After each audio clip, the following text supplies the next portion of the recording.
My name is Mia, and I am 43 years old. 24 years ago, my mother looked at my pregnant belly, slammed her hand on the kitchen counter, and said 6 words that ended our family. Get rid of it or get out. I was 19, abandoned by my boyfriend, and terrified. I walked out into a freezing New Jersey rainstorm with exactly $40 to my name. For over 2 decades, my mother never called. She never checked to see if we survived the brutal winters in Newark, but fate has a very specific way of collecting debts. Last month, my mother suffered a severe aortic tear and was rushed to a North Jersey trauma center as an unidentified Jane Doe. The brilliant first-year resident who stepped up to the operating table to save her life was my daughter. When the anesthesia wore off and my mother croaked out asking who she was, my daughter leaned in and whispered the truth. I am the baby you told her to abort. Welcome to Maya Tells Stories. Before we dive deep into this story, if you are new to the channel, please take a moment to hit the like and subscribe buttons. Your support means so much more than you might imagine. And by the way, leave a comment letting me know your age, where you are watching this video from, and what time it is where you live right now. I absolutely love reading those comments. Let me take you back to November of 1999. The final utility warning notice hit the yellow linoleum counter with a sharp smack. I flinched. Rain from the late autumn storm dripped from my soaked hair, tracing cold lines down my neck. I stood in the cramped kitchen of my mother's Paramus duplex, shifting my weight in wet canvas sneakers. I was 8 weeks pregnant and running out of air. Across the narrow island, Helen stood with her arms crossed tightly over her faded nursing scrubs. She did not yell. Helen operated with a terrifying pragmatism. She pressed a blunt fingernail against the red ink printed on the bill. $184 in arrears, Mia, she stated. Her voice carried the rough cadence of a woman who had smoked cheap menthols for 20 years. And that is before winter really hits. You think babies run on love? They run on cash. Cash we do not have. I told you I am picking up more shifts, I pleaded. The words felt flimsy the second they left my mouth. My voice cracked. Jason said he is going to help. Jason changed his phone number yesterday, Helen cut me off. You think I did not check? He is a cashier at a tire shop who still lives in his brother's basement. He is gone. It is just you, standing in my kitchen, bringing another mouth into a house that is already drowning. I bit the inside of my cheek until I tasted copper.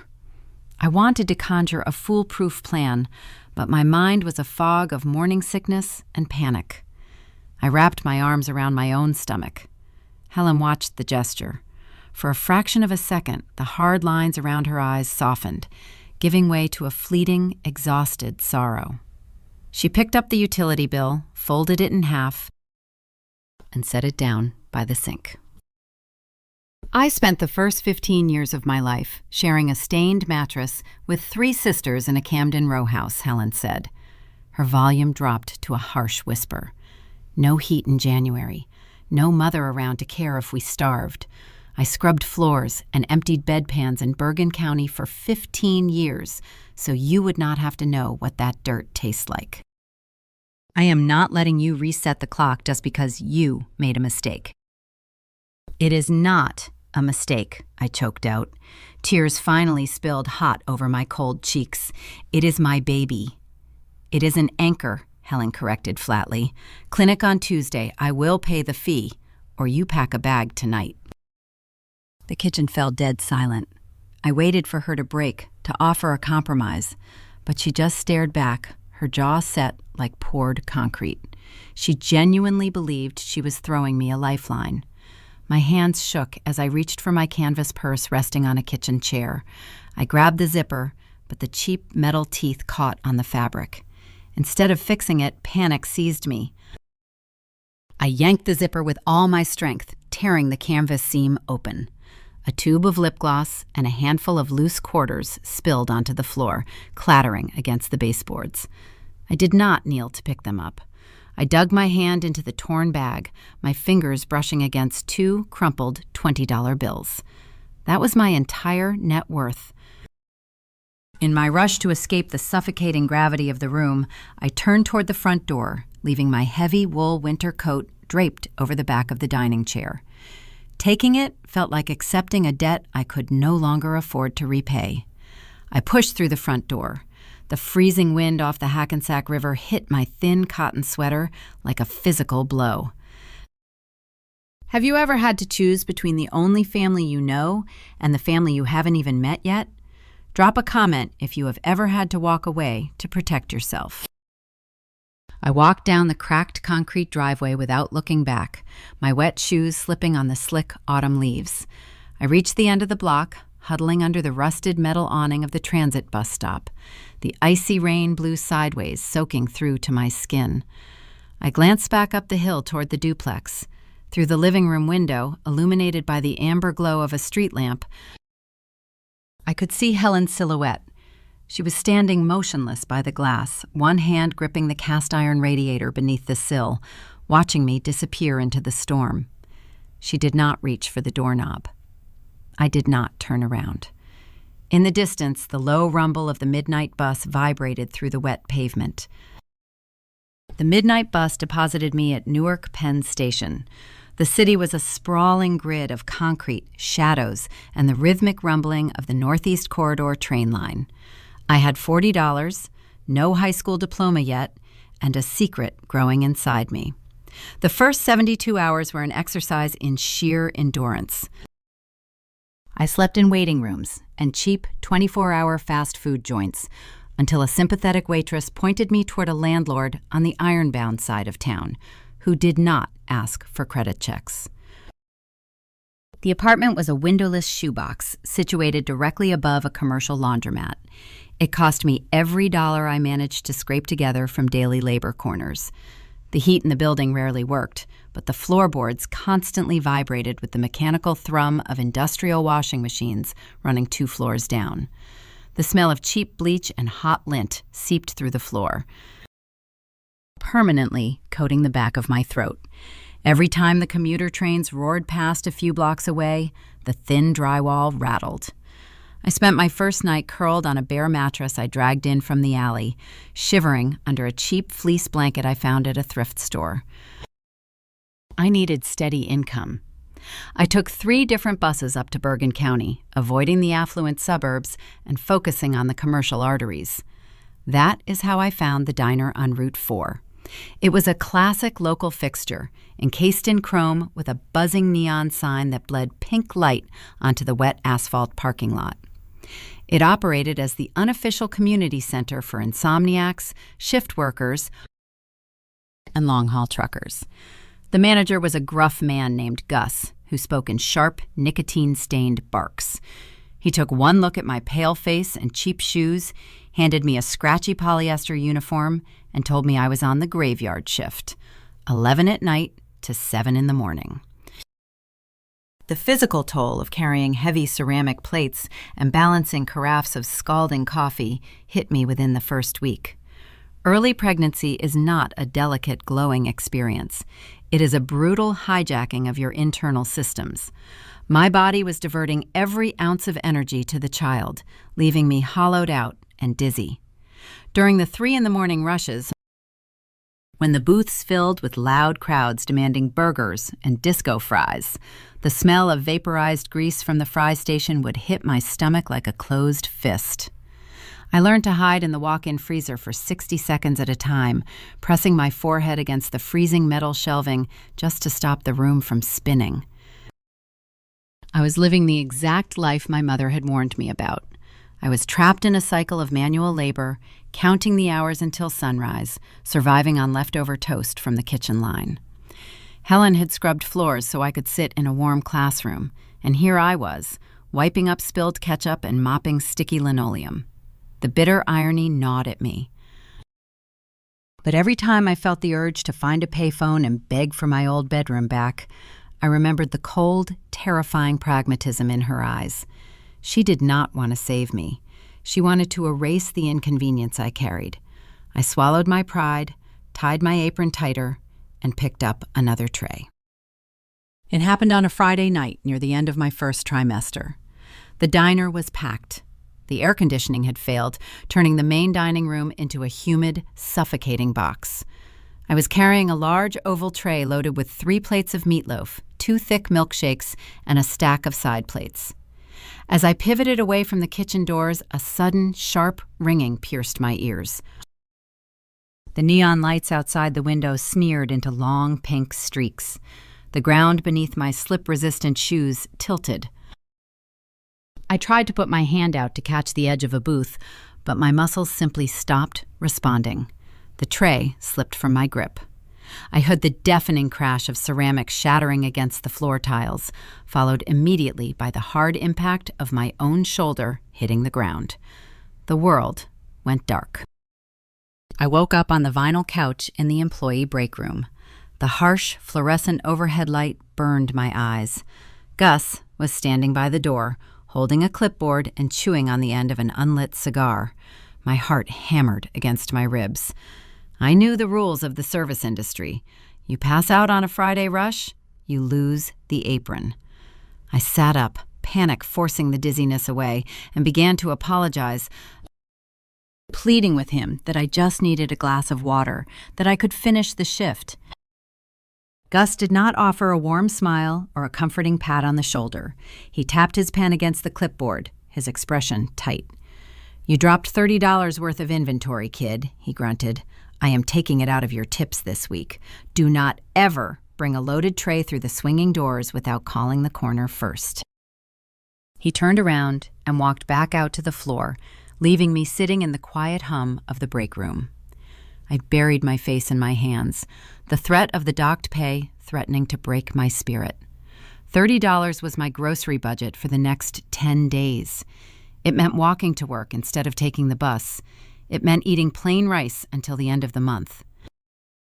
I stood up on shaking legs and walked over to the narrow metal lockers where we kept our personal belongings. I opened my designated door to grab my canvas bag, preparing to face the long commute home. Sitting on top of my bag was a small, white pharmacy sack. Next to it sat a cold half-gallon carton of whole milk. I pulled the paper sack open. Inside was a full, unopened box of high-grade prenatal vitamins. The receipt was stapled to the front, stamped with a timestamp from a 24-hour pharmacy down the street. Paid in cash. I stared at the bottles, the reality of the gesture settling into my tired bones. Gus had docked my pay on the official ledger to maintain his authority over the kitchen staff, but he had quietly slipped out the back door during the rush to ensure I had the one thing I could not afford to buy myself.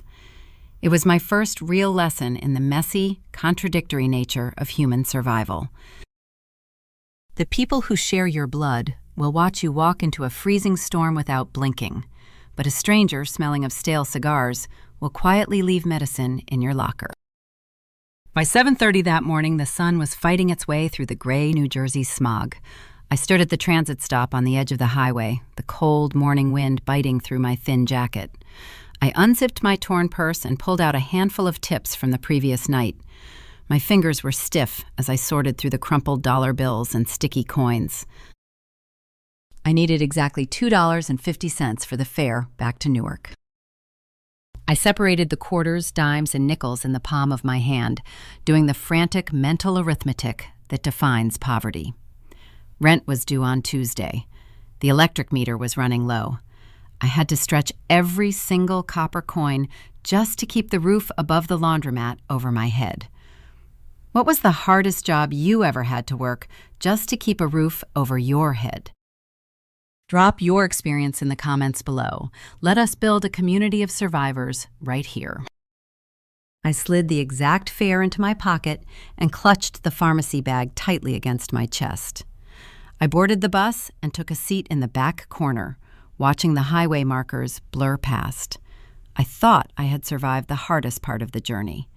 I believed that if I could just endure the graveyard shifts and the cramped apartment, I could quietly build a safe, invisible life for my child. I had no idea that the real trial had not even begun. As my due date rapidly approached, the true cost of bringing a life into the world was waiting for me inside a sterile hospital room, preparing to bury me under a mountain I did not know how to climb. Summer arrived in Newark thick and suffocating.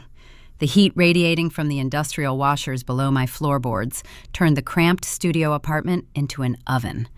I was 34 weeks along, pushing through the final hours of a Tuesday graveyard shift at the Route 4 diner, when my body made a unilateral decision. A sharp, tearing cramp dropped me to my knees right behind the fry station. The stainless steel prep counter caught my shoulder as I fell. Gus barked orders at the line cook and dialed the emergency dispatcher. The wail of the ambulance siren cut through the humid night air, carrying me away from the neon lights and thrusting me into a terrifying medical reality. Sophia entered the world exactly 6 weeks early. She weighed barely 4 pounds, her tiny chest fighting for every breath inside a clear plastic incubator at the county hospital. For 3 weeks, my entire universe shrank to the size of a neonatal intensive care unit. The rhythmic clicking of her ventilator became the only metronome I recognized. I sat in a rigid plastic chair beside her isolette, watching digital monitors trace the erratic spikes of her heart rate. I did not sleep. I lived on vending machine crackers and stale coffee from the cafeteria, terrified that if I closed my eyes, the fragile tether keeping her tethered to the earth would snap. When the attending physician finally told me her lungs had developed enough to breathe room air, I wept with a profound, bone-deep relief. I wrapped my tiny daughter in a second-hand receiving blanket and carried her onto the transit bus, believing the hardest battle was behind us. I was young and severely naive. The real monster was not medical. It was administrative. 2 weeks after we brought her home, the envelopes began to arrive. They were stark white, bearing the bold blue crest of the hospital network, piling up in the narrow metal mailbox bolted to the brick wall of my building. I carried the thickest envelope upstairs, balancing Sophia on my hip. The apartment vibrated with the usual low hum of the washing machines down below. I laid her gently in her crib, sliced the paper seal open with a dull butter knife, and unfolded the summary of charges. The bold black number printed at the bottom of the final page read $42,814. The printed digits blurred. The walls of the cramped studio seemed to rush inward, compressing the oxygen in the room. A cold sweat broke out across my forehead, and my stomach contracted into a tight, painful knot. I dropped the paper on the floor, sprinted to the narrow bathroom, and emptied my stomach into the porcelain bowl. The sheer gravity of the debt felt like concrete poured directly into my lungs. $42,000. It was a sum so steep it bordered on the surreal. Working full-time at the diner, saving every available dime and skipping meals, it would take me a decade just to cover the principal, let alone the compounding interest. The hospital had saved my daughter's life, and in exchange, the billing department had placed a financial guillotine squarely over our future. I could not ignore it. Collection agencies do not pause their relentless machinery for single mothers. I wrapped Sophia in her canvas carrier, rode the transit bus back to the hospital complex, and navigated the maze of corridors to the Patient Financial Services Department. The office was an exercise in calculated indifference. Gray carpet, beige walls, and the relentless hum of overhead fluorescent tubes designed to drain the warmth from the room. I pulled a numbered paper ticket and waited 2 hours until a digital voice directed me to Cubicle 4.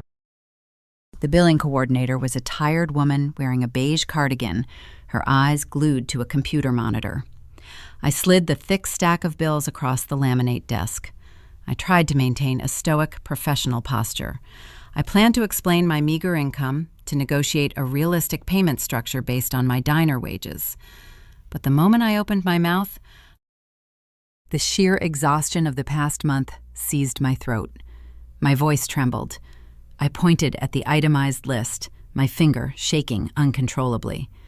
I explained that I made minimum wage, that I lived above a commercial laundry, that there was no safety net, no husband, and no wealthy family to call for a rescue.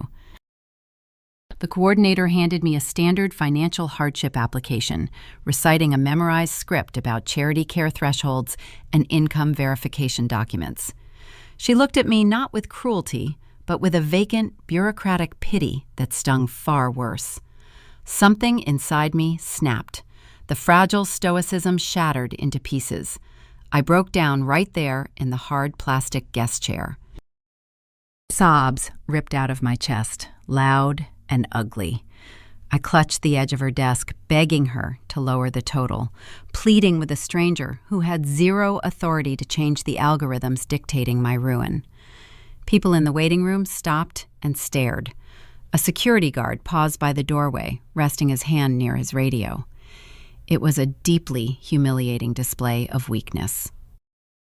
I wiped my wet face with the sleeve of my cheap sweater, snatched the useless paperwork from the desk, and hurried out of the cubicle, my face burning with severe shame. I retreated to a quiet corner of the main lobby to calm Sophia, who had started fussing in her carrier. The lobby was deserted, save for a janitor pushing a mop bucket near the entrance. Resting on an abandoned administrative cart near the reception desk was a thick, spiral-bound book. The spine read, Current Procedural Terminology, Standard Edition. It was an outdated medical coding manual a clerk had carelessly left behind.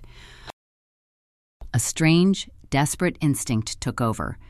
I did not pause to consider the ethics of the situation. I needed to understand the language of my enemy. I slipped the heavy manual into the bottom of my diaper bag, covering it with burp cloths, and walked out through the sliding glass doors into the humid afternoon air. For the next month, my apartment became a war room. After putting Sophia down to sleep for the night, I spread the itemized hospital bills across the chipped laminate kitchen table. I opened the stolen coding manual and began cross-referencing every single alphanumeric sequence printed on the invoices. The billing system was designed to be opaque, a labyrinth of jargon meant to force compliance through confusion. But desperation is a phenomenal teacher. Under the dim light of a thrift store lamp, with the building rattling from the midnight freight trains, I cracked their code. I found routine complete blood counts billed twice under different diagnostic categories. I found unbundled charges, where the hospital charged separately for an intravenous insertion, the saline drip, and the plastic tubing, when federal billing guidelines explicitly required them to be billed as a single package. I documented every discrepancy in a spiral notebook, calculating the inflated costs line by line. The suffocating fear slowly morphed into a cold, sharp anger. I was not just a victim of a high bill. I was the target of an automated, predatory algorithm that assumed I lacked the intellect and the resources to fight back. I drafted a formal dispute letter citing specific billing codes and federal guidelines and mailed it directly to the hospital's chief financial officer. 3 weeks later, an updated statement arrived in my mailbox. They had removed $4,000 in erroneous charges.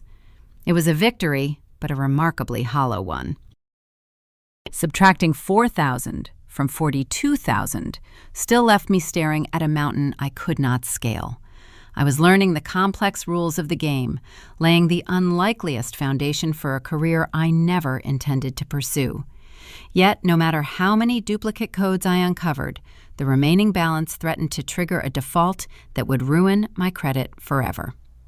I sat at the kitchen table, staring at the final warning notice, bracing for the inevitable collection calls. I thought I was out of options, destined to carry this weight for the rest of my life.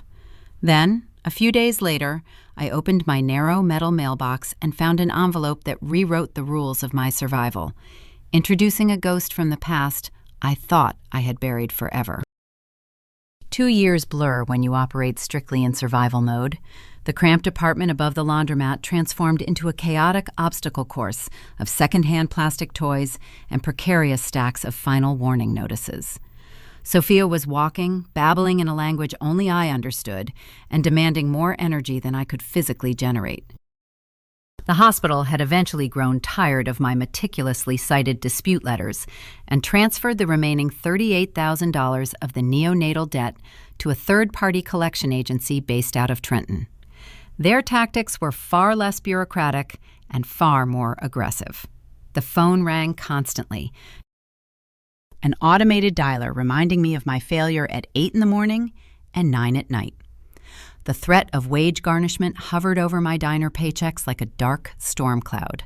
I lived in a state of permanent defensive crouch. I picked up extra weekend shifts, trading sleep for minimum wage. But the mathematics of poverty are unforgiving.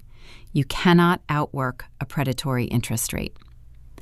I had resigned myself to a lifetime of ruined credit, knowing that my 20s would be entirely defined by a ledger I could never balance. Then came a Tuesday afternoon in late October. The air in Newark was crisp, carrying the metallic scent of autumn train exhaust.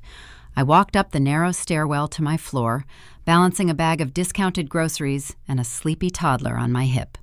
I unlocked my tiny metal mailbox, expecting the usual assortment of brightly colored final demands. Inside lay a single, crisp white envelope bearing the distinct logo of the Trenton Collection Agency. I almost threw it directly into the trash bin by the door, assuming it was just another threat. But the weight of the paper felt slightly different. I ripped the seal open with my thumb and pulled out the single sheet of official letterhead. I scanned the printed text, my eyes jumping straight to the bold numbers at the bottom of the page. The previous balance of $38,000 was crossed out. Next to it, a new line item read, "Payment applied via certified cashier's check." The credited amount was $15,000. My breath caught in my throat. I read the sentence again, tracing the digits with a trembling finger to ensure my exhausted brain was not hallucinating the zeros. $15,000. It was a massive, sudden reduction in principal that completely altered the trajectory of the debt. It stopped the immediate threat of a court judgment and drastically lowered the compounding interest. I set the grocery bag down on the scuffed linoleum floor and stared at the paper. A wave of profound, dizzying relief washed over me, so intense it made my knees weak. For a moment, I could actually envision a future where I did not flinch every time the phone rang. But the relief was instantly hijacked by a sharp, creeping suspicion. Collection agencies do not grant random acts of charity. Philanthropists do not randomly select struggling single mothers in Newark to receive unprompted financial miracles. Someone had intentionally targeted my account. I flipped to the second page of the statement, scanning the detailed payment history. There was no name attached to the transaction, only a generic string of numbers indicating an external routing code from the issuing bank. I was not the same terrified girl who walked out into the freezing rain 2 years ago. I had spent countless nights decoding medical billing manuals and navigating bureaucratic loopholes. I knew how to follow a paper trail. The next morning, I used the public computer at the local library to run a basic trace on the bank routing numbers listed on the collection statement. The search engine results populated instantly. The routing number belonged to a specific regional branch of a commercial bank located in Bergen County. I clicked on the mapped address. A red digital pin dropped onto a street grid I knew intimately. The bank branch was located exactly 2 blocks from a familiar duplex in Paramus. The realization hit me with the force of a physical blow. Helen. My mother, the woman who had stood in her kitchen and demanded I abort my child or leave forever. The woman who had watched me walk into a freezing November storm without offering a coat, had walked into her local bank branch and quietly surrendered $15,000 to save me from total financial collapse. I sat back in the hard wooden library chair, staring at the glowing monitor. The conflicting emotions colliding in my chest were unbearable. A part of me wanted to weep with gratitude. She had sacrificed a substantial portion of her rigid savings, money she had scraped together cleaning hospital floors, to pull me out of the deep end. It felt like a hidden, desperate admission of love. But another, darker part of me felt a sudden, defensive anger. If she had $15,000 available, why banish me to an unheated studio apartment? Why let me spend 2 years crying on a kitchen floor, terrified they were going to shut off my electricity? If someone who hurt you secretly helped you, does it erase the pain or just confuse it? Leave a comment below if you have ever struggled to forgive someone who threw you a lifeline only after they watched you drown. I needed an answer. I needed to hear the logic behind this bizarre, silent transaction. I left the library, walked back to my apartment, and picked up the heavy plastic receiver of my landline telephone. My hands shook as I dialed the familiar string of numbers I had not called since the night she threw me out. The line rang twice, echoing hollowly in the quiet room. "Hello," the voice answered. It was rough, gravelly, coated in the distinct rasp of cheap menthol cigarettes. "Mom, it is Mia." The word felt strange on my tongue, heavy and rusted from disuse. I swallowed hard, trying to keep my voice steady. "I got a letter from the collection agency today. I saw the payment." The silence on the other end of the line was absolute. For 5 long seconds, neither of us spoke. I could hear the faint, rhythmic ticking of a wall clock in the background of her house. I could practically see her standing by the kitchen island, gripping the receiver tight, her jaw set in that familiar, uncompromising line. "Thank you," I finally whispered, the gratitude pushing past the thick knot in my throat. I just wanted to say, thank you. "Do you want to see her? Sophia is walking now. I can bring her up on the bus this weekend. We could meet at the diner." The dial tone suddenly buzzed loudly in my ear. I pulled the phone away from my face and stared at the receiver in total shock. She had hung up. She did not yell. She did not offer a tearful apology or a cruel insult. She simply severed the connection the moment I offered to bridge the gap between our lives. I slowly placed the receiver back onto the cradle, the reality of her actions settling into the room like dust. Helen was a prisoner of her own rigid armor. Her traumatic childhood in Camden had wired her brain to view survival purely in mathematical terms. She saw the crushing hospital debt threatening to destroy the basic financial stability she worshipped, and she acted to neutralize the threat. She paid the bill to clear her own conscience, to ensure she did not have to bear the guilt of watching her daughter sink into total ruin. But paying a debt requires only a signature. Rebuilding a relationship requires vulnerability, humility, and the terrifying willingness to admit you were wrong. She was willing to prevent my financial destruction from a safe distance, but she remained utterly unwilling to accept the child whose existence challenged her authority. She threw a lifeline, but she refused to pull the boat to shore. The cashier's check was not an olive branch. It was a final severance package, a way to close the ledger on her maternal guilt forever. I took the collection statement, folded it neatly into thirds, and placed it inside a small metal lockbox I kept under the bed. The anonymous payment granted me the breathing room I desperately needed to build a stable foundation for my daughter. I no longer had to choose between groceries and interest payments. The crippling anxiety slowly receded, replaced by a cold, hardened determination. I realized I could not wait for an apology that would never come, and I could not rely on silent miracles to secure our future. I had to master the system that nearly broke me. I channeled every ounce of that confused, painful relief into a relentless drive to succeed. I traded my diner apron for an entry-level desk job, ready to learn the corporate rules of engagement. But as I clawed my way up the corporate ladder over the next decade, the brutal reality of the healthcare industry began to warp my own sense of empathy, threatening to turn me into the very woman I had spent my entire life trying to escape. 11 years slipped through my fingers, measured not in seasons or milestones, but in billing cycles and quarterly revenue reports. By the autumn of 2010, the cramped studio above the laundromat was a distant memory. We had upgraded to a narrow, two-bedroom apartment on the edge of Newark, a modest improvement secured through sheer, unrelenting labor. I traded the diner apron for a pressed synthetic blouse and a lanyard bearing my corporate identification badge.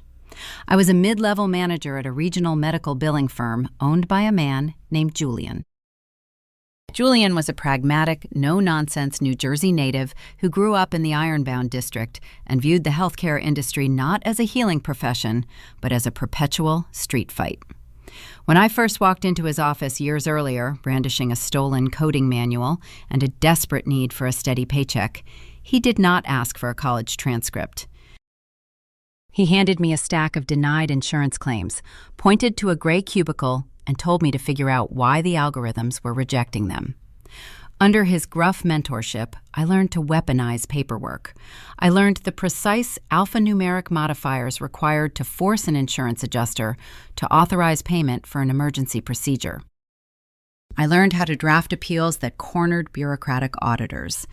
And most importantly, I learned how to detach my heart from the names printed on the top of the forms. When you spend 60 hours a week fighting massive insurance conglomerates, empathy becomes a severe liability. If you stop to picture the terrified patient waiting for the approval of a critical surgery, the administrative warfare will crush your spirit. To survive, I built a thick, impenetrable armor. I trained my brain to view human suffering as a mathematical equation. A premature infant struggling to breathe was no longer a tragedy. It was a complex sequence of neonatal intensive care codes that needed to be bundled correctly to avoid an automatic denial. I became a highly efficient, emotionally vacant machine. That numbness was the only way I could endure the daily grind. But the armor did not magically dissolve when I clocked out and rode the commuter train back to my daughter. Sophia was 10 years old. A quiet, observant child who possessed a striking intellect and a heartbreaking capacity to read the tension in a room. She learned early on to navigate around my exhaustion. Our interactions became transactional. I asked about her homework, checked her grades, and ensured there was food in the refrigerator, but I was rarely present. The physical shell of her mother was in the apartment, but my mind was perpetually trapped in a loop of pending deadlines and stalled revenue targets. The cost of that detachment crystallized on a brisk Thursday evening in November. Sophia had earned a speaking role in her fourth-grade autumn pageant. She had spent 3 weeks practicing her lines, reciting them in the kitchen while I typed frantic emails on my company laptop. I had promised her I would be sitting in the front row of the school auditorium. Instead, I spent the entire duration of the performance sitting in the driver's seat of my used Honda Civic in the school parking lot, locked in a brutal phone negotiation with a regional claims director over a batch of rejected cardiac procedures. By the time I finally forced the director to concede and walked through the heavy double doors of the auditorium, the stage lights were dark. The janitor was sweeping the aisles. Sophia was sitting alone on the edge of the stage, her coat zipped up to her chin, waiting in silence. I did not apologize properly. I offered a hollow excuse about a work crisis and bought her a fast food milkshake on the drive home, justifying my absence with the exact same toxic logic Helen had used to justify her cruelty. I told myself I was putting a roof over her head. I convinced myself that financial provision was an acceptable substitute for emotional availability. The breaking point arrived 2 weeks later. The end of the fiscal year was approaching, and Julian had tasked me with auditing a massive backlog of high-value surgical claims before the final submission deadline. The sheer volume of paperwork was staggering. I brought 2 heavy cardboard boxes of printed patient files home, spreading them across our small laminate kitchen table. It was pouring rain outside, the rhythmic drumming against the window pane serving as a relentless metronome to my rising panic. I had been awake for 19 hours. My eyes burned, and a dull, throbbing ache radiated from the base of my skull. Sophia wandered into the kitchen around 9 o'clock. She was wearing oversized flannel pajamas, carrying a tall plastic cup filled to the brim with dark purple grape juice. She had a habit of hovering near the table when she wanted my attention, waiting for a break in my typing to ask a question. I did not look up from the glowing screen of my laptop. I was in the middle of drafting a complex dispute letter, my fingers flying across the keys in a frantic rhythm. She took a step closer, reaching across the table to grab a stray highlighter resting near my files. Her elbow clipped the edge of the plastic cup. The movement happened in a fraction of a second, but the result played out in agonizing slow motion. The cup tipped forward, a dark, sticky wave of purple liquid surged across the laminate surface, cascading directly over a meticulously organized stack of original, signed claim forms. The ink on the documents instantly began to blur, the vital patient identification numbers bleeding into illegible smudges. I stopped typing. The silence in the kitchen was sudden and absolute, broken only by the steady drip of grape juice falling from the edge of the table onto the linoleum floor. Sophia gasped, her hands flying to her mouth. "I am sorry," she whispered, her voice high and tight with immediate panic. "I did not mean to. I can clean it." Something inside me snapped. The thick, protective armor of numbness I had worn all year suddenly shattered, releasing a pressurized geyser of accumulated stress, sleep deprivation, and displaced financial terror. I did not just scold her. I erupted. I pushed my chair back so hard it slammed into the wall behind me. "What is wrong with you?" I screamed, the sheer volume of my voice echoing off the narrow walls. "Do you have any idea what you just did? Those are original documents. I have to submit these by 8 tomorrow morning. Do you think I sit here every night for fun? Do you think this is a game?" I snatched a roll of paper towels and began frantically dabbing at the ruined pages, my hands shaking with unfiltered rage. I am trying to keep the lights on in this apartment. I am killing myself to pay for your shoes and your food, and you cannot even pay attention to where you put your hands. Why can you not just be careful? Why do you have to make everything so hard? I looked up from the ruined papers, ready to deliver another blistering reprimand. The words died in my throat. Sophia was not crying. She was backed into the corner of the kitchen, her small shoulders pressed flat against the floral wallpaper. Her eyes were wide, round, and filled with a profound, unadulterated terror. She looked at me the way a trapped animal looks at a predator. She did not see a tired mother. She saw a monster. Without saying another word, she turned and bolted down the short hallway. I heard the sharp click of her bedroom door shutting, followed by the slide of the metal lock. I stood alone in the kitchen, a soggy, purple-stained paper towel gripped tightly in my fist. The adrenaline drained from my bloodstream, leaving behind a cold, sickening clarity. The echo of my own shouting seemed to linger in the humid air. The cadence of my voice, the harsh, unforgiving choice of words, the weaponization of my financial sacrifice. I recognized the tone immediately. It was Helen.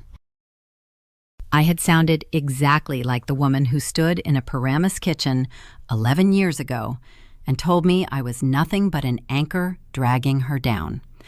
I had spent over a decade fighting to build a life far away from my mother's toxic shadow, only to realize I had dragged her ghost straight into my own home. I was repeating the cycle. I was punishing my child for the burdens of my own survival. The paper towel slipped from my hand, landing in the puddle of juice on the floor. I walked into the narrow bathroom, closed the door, and locked it. I sank down onto the cold hexagonal floor tiles, leaning my back against the edge of the porcelain bathtub. I pulled my knees to my chest, wrapped my arms around my legs, and wept. It was not a cinematic, quiet cry. It was an ugly, heaving sob that tore out of my chest and scraped my throat raw. I cried for the exhausted teenager I used to be, shivering at a bus stop in the freezing rain. I cried for the hours I had stolen from my daughter to feed an insatiable corporate machine. I cried for the terrifying realization that poverty and stress act like a virus, mutating the people who endure it, stripping away their patience until only the harshest version of themselves remains.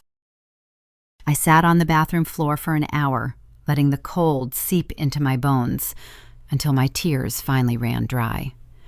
When I stood up, my reflection in the mirror showed a woman with swollen, bloodshot eyes and a hollow, haunted expression. I washed my face with freezing water, gripping the edges of the porcelain sink until my knuckles turned white. I walked down the hall and knocked softly on Sophia's door. She did not answer. I sat on the floor outside her room and whispered an apology through the painted wood, promising her I would never speak to her that way again. I meant every word. But as I sat there in the quiet hallway, a dangerous, quiet resolve began to harden in my chest. I realized that apologizing was not enough. The only way to truly protect my daughter from the ugly, desperate reality of financial survival was to ensure she never had to participate in it. I swore to myself right then that I would push her to achieve a level of success so undeniable, so prestigious, that she would be entirely insulated from the panic that governed my life. I would mold her into someone untouchable. I did not realize that by desperately trying to shield her from the trap of poverty, I was inadvertently setting the stage for a financial crisis so monumental it would eventually force me to walk straight back into the very house I had sworn never to enter again. The apology whispered through the painted bedroom door became the silent doctrine governing our lives. From that humid November night forward, I treated Sophia's future as a high-stakes corporate merger. I scrutinized her report cards with the same relentless intensity I applied to a rejected insurance appeal. I was determined to construct a bulletproof academic shield around her, an impenetrable barrier that would permanently separate her from the constant, grinding anxiety of the working class. She responded to the pressure with a quiet, fierce discipline. She possessed an innate brilliance, but it was her work ethic that set her apart.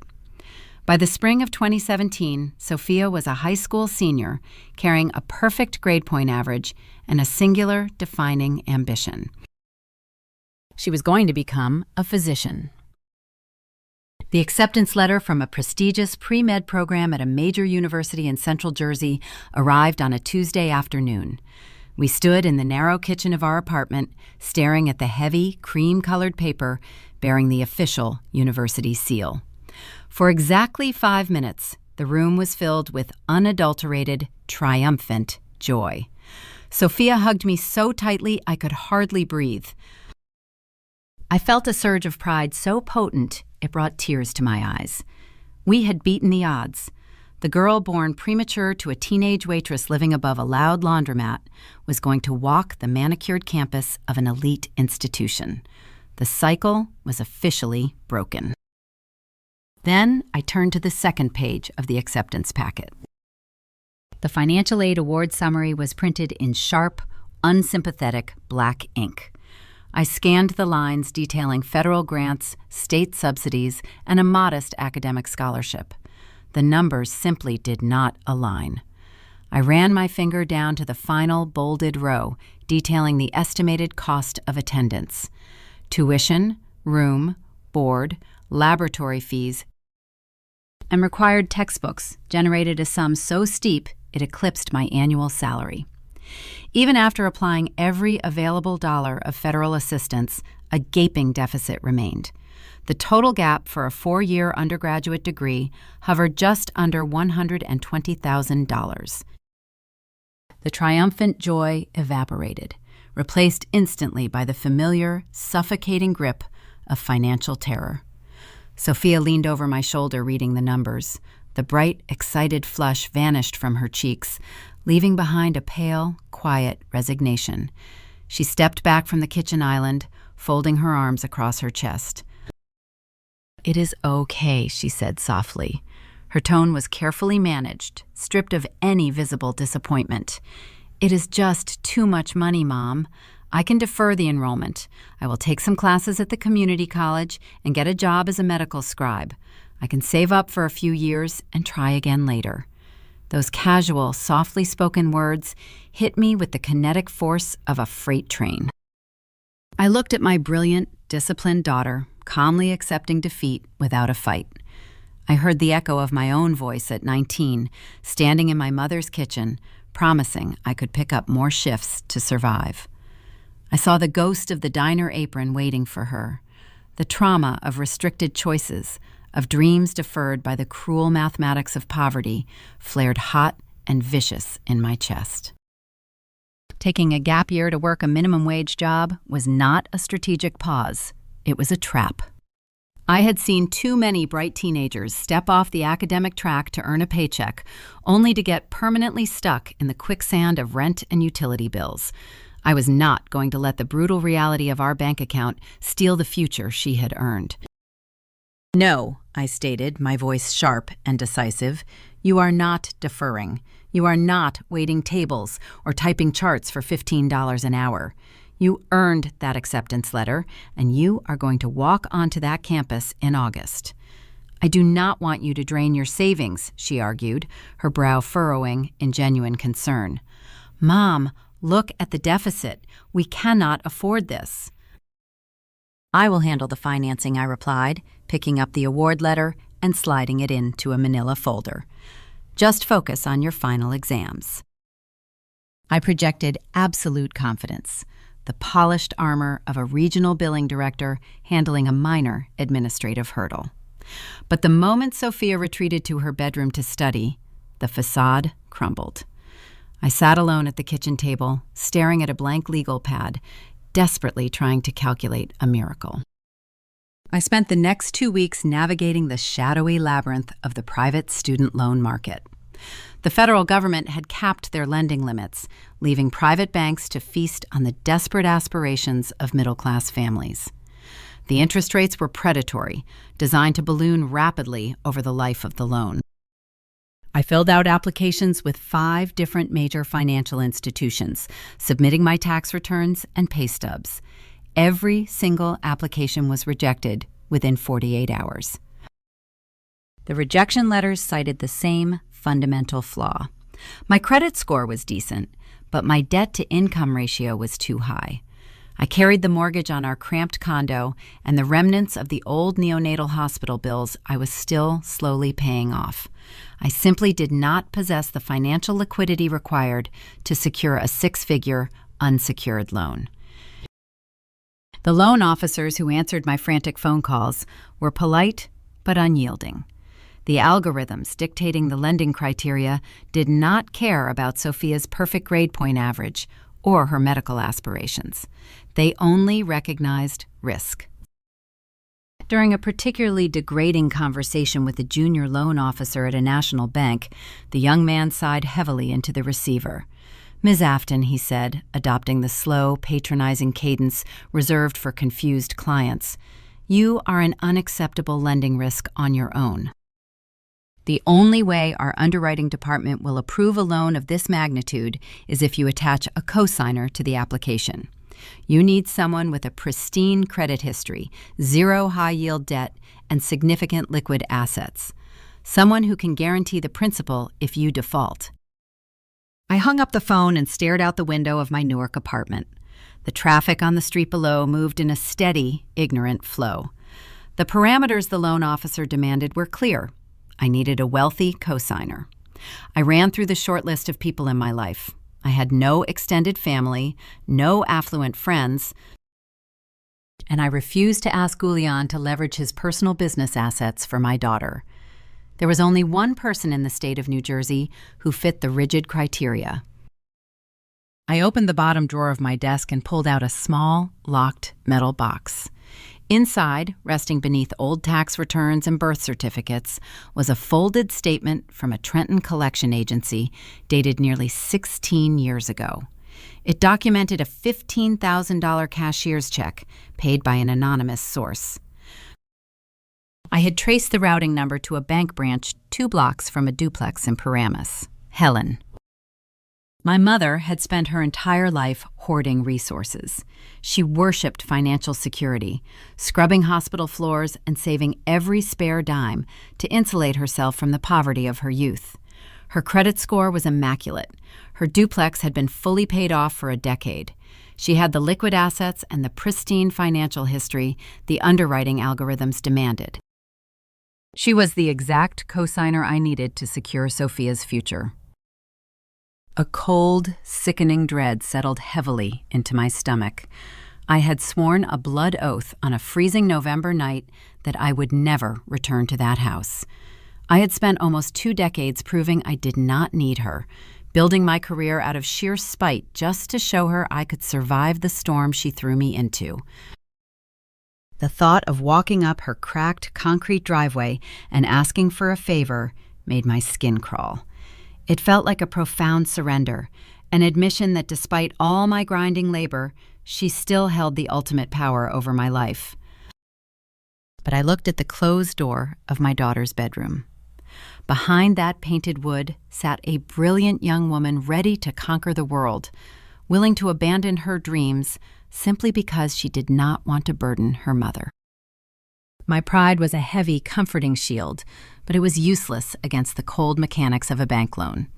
I knew I had to sacrifice my ego to secure her future. I picked up the phone, found the listing for her landline, and dialed the number I had not called since the day she hung up on me 16 years prior.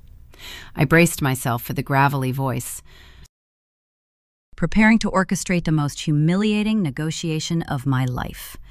I had absolutely no idea that the collision waiting for me in Paramus would not just break my pride, but would trigger an emotional detonation so violent it would alter the trajectory of my family forever. The drive up Route 17 felt like navigating through thick, invisible syrup. Every mile marker pulling me closer to Bergen County triggered a physical reaction. My pulse hammered against my ribs, and my palms sweated against the leather steering wheel. 18 years. 18 years since I had walked out into that freezing rainstorm. 18 years of building my entire identity around the absolute certainty that I would never need the woman who banished me. Yet, here I was, piloting my used Honda Civic right back to the epicenter of my deepest trauma.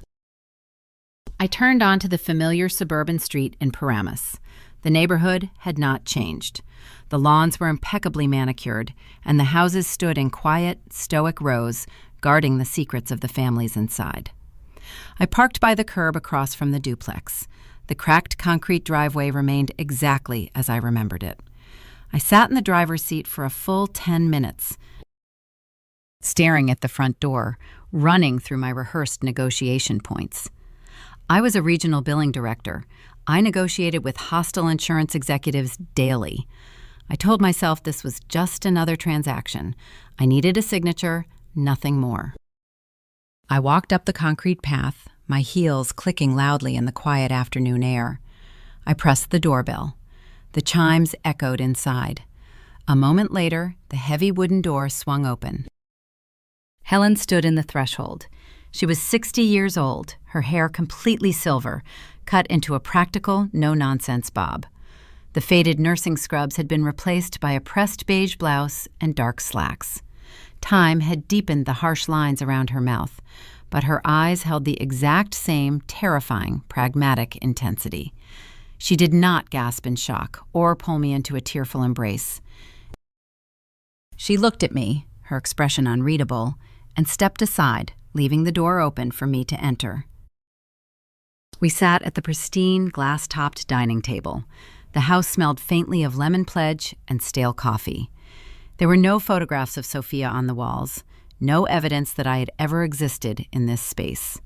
Helen set a ceramic mug of black coffee in front of me and took a seat on the opposite side of the glass. I did not waste time with hollow pleasantries. I opened my leather portfolio, pulled out the thick stack of private loan applications, and laid them flat on the table between us. I explained the situation with clinical detachment. I detailed Sophia's perfect grade point average, her acceptance into the elite pre-med program, and the massive financial gap federal aid could not cover. I presented the math, highlighting my own debt-to-income ratio and the bank's rigid underwriting criteria. I am not asking for your money, I stated, keeping my voice level and professional. I am not asking for a handout. I am fully responsible for the monthly payments. I just need a guarantor with a pristine credit history to satisfy the algorithm. I need your signature, Helen. That is all. Helen did not look at the paperwork. She kept her eyes fixed on my face, sipping her coffee with deliberate slowness. When she finally set the mug down, the sharp clink against the glass table echoed loudly in the quiet room. "No," she said.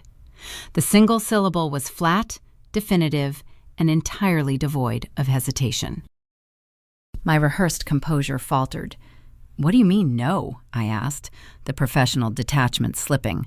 "I just told you I am making the payments. You will never have to write a check. You paid $15,000 to a collection agency to keep me out of bankruptcy 16 years ago. I know you have the resources. I just need the leverage of your credit score." Helen leaned forward, resting her forearms on the table.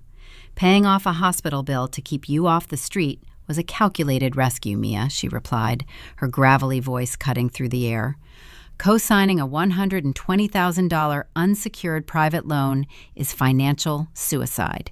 It is reckless." "It is an investment," I argued, my volume rising slightly. "She is going to be a physician. The earning potential guarantees the return." "There are no guarantees," Helen shot back, her tone hardening. "Suppose she fails a core science class. Suppose she drops out. Suppose the pressure breaks her. That loan defaults and the bank comes straight for my assets. They put a lien on this house, the house I spent 30 years scrubbing floors to pay off. You are asking me to risk my entire safety net so your daughter can attend a fancy private school instead of a state college. It is poor planning, and taking on massive, unmanageable debt is exactly the kind of emotional decision-making that ruins lives." She was applying her brutal, Camden-forged pragmatism to my daughter's future. She saw Sophia's ambition not as an opportunity, but as a dangerous liability that threatened her hoarded security.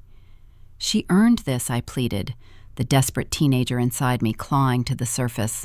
"She worked her entire life for this acceptance letter. I cannot let her lose it just because I do not make enough money." "You are her grandmother."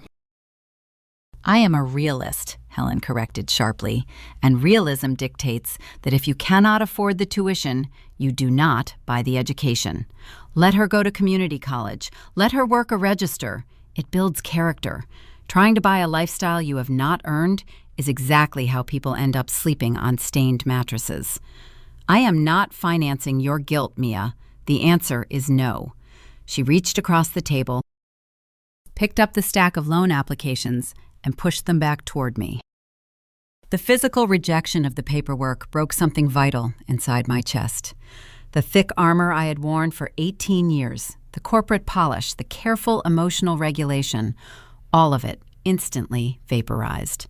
The suffocating humiliation of begging the woman who threw me away, only to be dismissed with a lecture on poor planning, triggered a massive, uncontrollable surge of adrenaline. I did not deliver a heroic cinematic monologue. I did not gather my papers with quiet dignity and walk out with my head held high. I completely lost my mind. I stood up so fast my heavy wooden chair scraped violently against the hardwood floor, tipping backward and crashing to the ground. My hands were shaking so badly I could barely form a fist. I grabbed the ceramic coffee mug resting on the table in front of me. I didn't throw it at her, but I hurled it with every ounce of rage I possessed directly at the beige living room wall.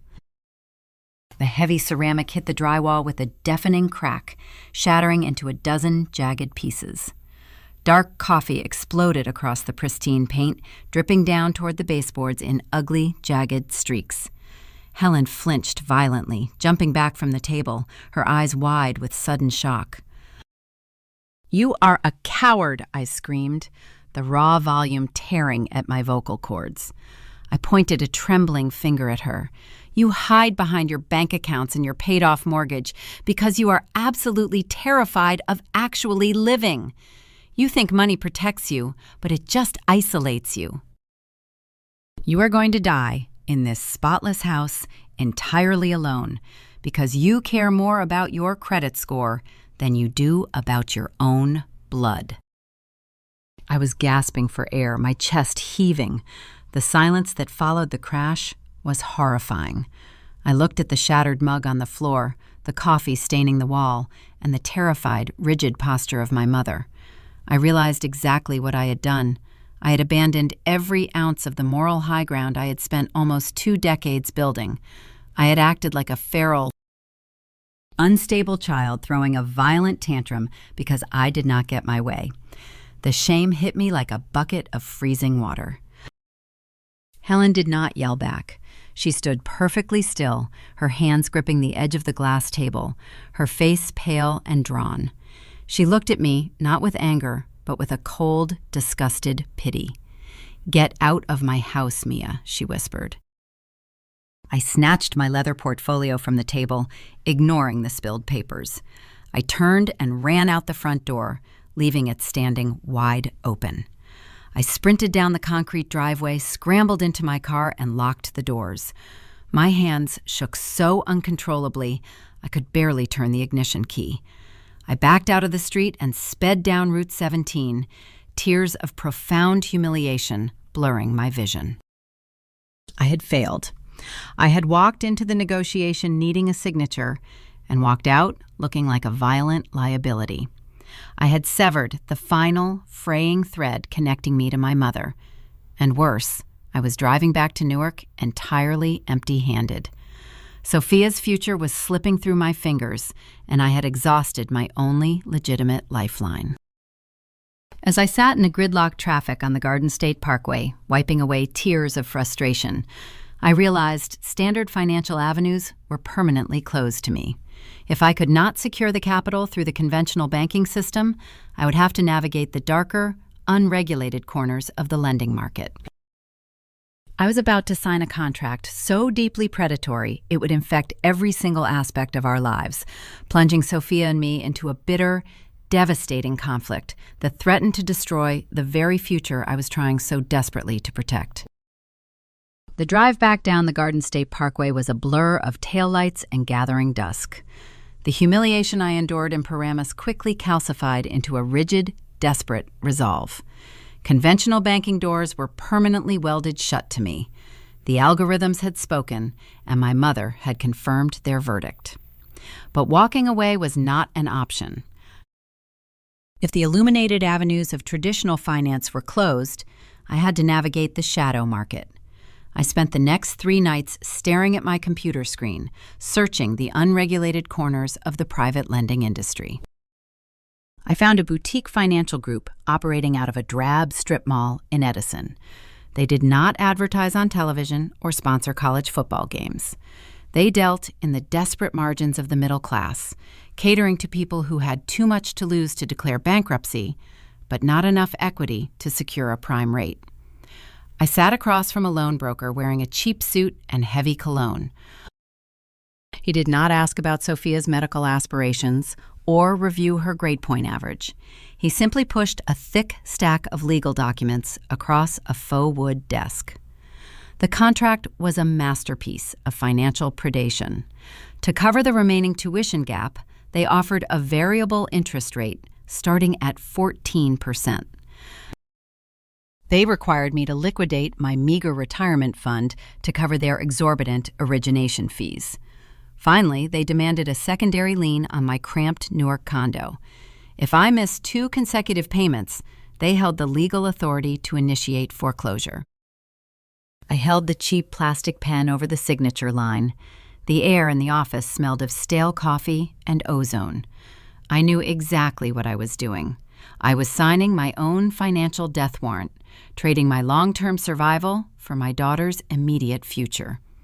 I pressed the pen to the paper and signed my name. Sophia packed her bags for her freshman year that August. I drove her down the New Jersey Turnpike, the trunk of my car loaded with thrift store bedding and discount notebooks. We hugged in the crowded dormitory parking lot, maintaining the bright plastic illusion of a triumphant victory. I waved until she disappeared behind the heavy glass doors of her residence hall. But the moment I drove away, the reality of the promissory note moved into the passenger seat. The financial strain infected our apartment like black mold, silent and pervasive. I took on weekend consulting gigs, analyzing rejected billing charts for independent clinics until my vision blurred. I rationed my own groceries, eating plain oatmeal for dinner to ensure the loan payments cleared on the first of every month. I kept the thermostat set to 55 degrees during the brutal Northeast winters, wearing a heavy winter coat indoors to save on the heating bill. Every phone conversation with Sophia became a carefully managed performance. I hid my exhaustion behind a forced, cheerful tone, and she hid her academic stress behind brief, pragmatic text messages. We were both pretending the foundation was solid, ignoring the structural cracks spreading beneath our feet. The fragile facade collapsed during the Thanksgiving break of her sophomore year. I was working a mandatory overtime shift at the billing firm, trying to scrape together the funds for a sudden hike in the variable interest rate. Sophia was alone in the apartment. She was searching for a spare laptop charger in the bottom drawer of my home office desk. She did not find a charger. Instead, she found the thick manila folder I had buried beneath a stack of old utility bills. When I unlocked the front door at 9 that night, the apartment was dark except for the harsh overhead fluorescent light in the kitchen. Sophia was sitting at the chipped laminate table. The promissory note, the lien agreement, and the liquidated retirement statements were spread out across the surface like pieces of a terrible puzzle. I froze in the doorway, my heavy work bag slipping from my shoulder and hitting the floor with a dull thud. Sophia looked up. She was pale, her jaw clenched so tight the muscles leaped in her cheeks. She possessed a brilliant analytical mind. She had read the terms. She understood the compounding math. 14% variable, she said, her voice dropping to a terrifying, quiet register. You liquidated your entire retirement fund to pay an origination fee. I stepped into the kitchen, my heart hammering against my ribs. I tried to adopt the calm, authoritative tone I used to manage crises at work. Sophia, I can explain the structure. It is manageable. I have the payments under control. She stood up, her chair scraping loudly against the linoleum. You put a lien on this apartment, she interrupted, her volume rising. If you miss a payment, they take your home. You lied to me. You looked me in the eye and told me the financing was secure. It is secure, I argued, stepping forward. I did what I had to do. The federal loans were not enough, and the banks required a cosigner. Then you should have let me defer, she shouted, her voice echoing off the narrow walls. I told you I could wait. I told you I could work at a clinic and save the money. I gave you a way out, and you ignored it because of your own pride. The accusation struck a raw, exposed nerve. The exhaustion of eating plain oats, shivering in my own living room, and working 60-hour weeks surged to the surface. I did not offer a heartwarming hug. I did not comfort her. The ugly, bitter resentment of my sacrifice boiled over. Pride? I yelled back, stepping up to the edge of the table. You think I signed away my future for pride? I did it so you would not end up carrying heavy trays at a diner until 3 a.m. I did it so you would not get trapped in the same quicksand that nearly drowned me. You get to sit in a pristine lecture hall and study medicine because I am killing myself to keep the wolves away from the door. I did not ask you to do that, she cried, tears of profound frustration spilling over her eyelashes. I never asked you to become a martyr for my resume. Do you know what this feels like? It does not feel like a gift. It feels like I am a hostage. Every grade I get, every exam I take, I have to carry the weight of knowing you might lose your home if I fail. That is not support. That is a ransom note. Her words cut through the room, sharp and devastating. She did not feel grateful. She felt trapped. The grand, noble sacrifice I had orchestrated to protect her had simply transferred my own financial terror directly onto her shoulders. "You are ungrateful," I snapped, my defensive anger blinding my empathy. "I gave up my youth for you. I gave up my financial security. I went to the woman who threw me into the street and begged her for help just to give you a chance. And you are standing here lecturing me about the interest rate?" Sophia stared at me, the tears stopping abruptly. A cold, hard wall slammed down behind her eyes. The emotional vulnerability vanished, replaced by a chilling, clinical detachment. "I am going back to campus tonight," she said quietly. She gathered the loan documents, placed them neatly back into the manila folder, and left them on the kitchen island. She walked into her bedroom and closed the door. Have you ever kept a monumental financial secret to protect your child, only to have the lie backfire completely? Leave a comment below if you have ever tried to shield someone you love, only to push them further away. 10 minutes later, Sophia walked out the front door carrying her duffel bag. We did not speak. The heavy metal door clicked shut, leaving me standing alone in the cold, quiet kitchen. The brutal reality of our confrontation settled into the room. I had successfully insulated her from the trap of a minimum wage life, but the price of that insulation was the destruction of our emotional bond. From that Thanksgiving forward, our relationship fundamentally altered. The warmth was gone, replaced by a strict transactional professionalism. Sophia dove into her medical studies with a mechanical, relentless intensity. She no longer viewed her education as a passionate calling. She viewed it as a staggering debt that had to be repaid at all costs. She learned to compartmentalize her guilt, locking her emotions away so she could survive the grueling pressure of her pre-med track and eventually the punishing gauntlet of medical school. I watched from a distance, sending the monthly loan payments to Edison, wondering if I had permanently broken the very child I was trying to save. Her emotional detachment became her primary survival tool, a shield she wore into the hospital corridors.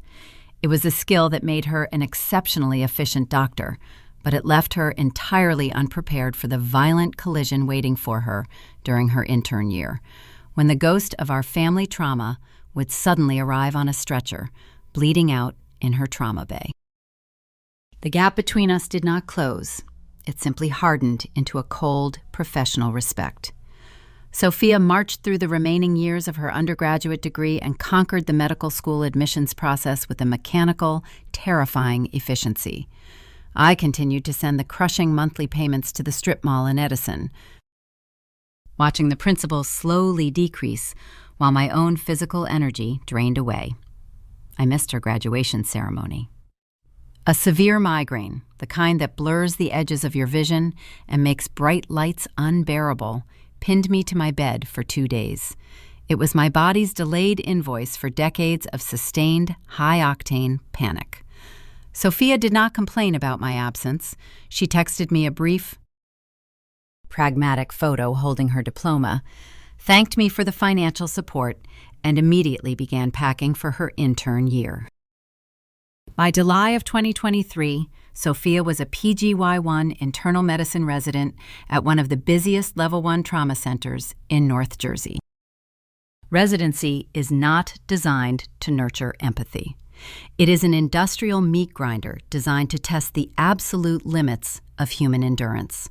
Sophia was thrust into an environment where she worked 80-hour weeks, fueled by stale cafeteria coffee and the constant shrill chiming of her pager. Into an environment where she worked 80-hour weeks, fueled by stale cafeteria coffee and the constant shrill chiming of her pager.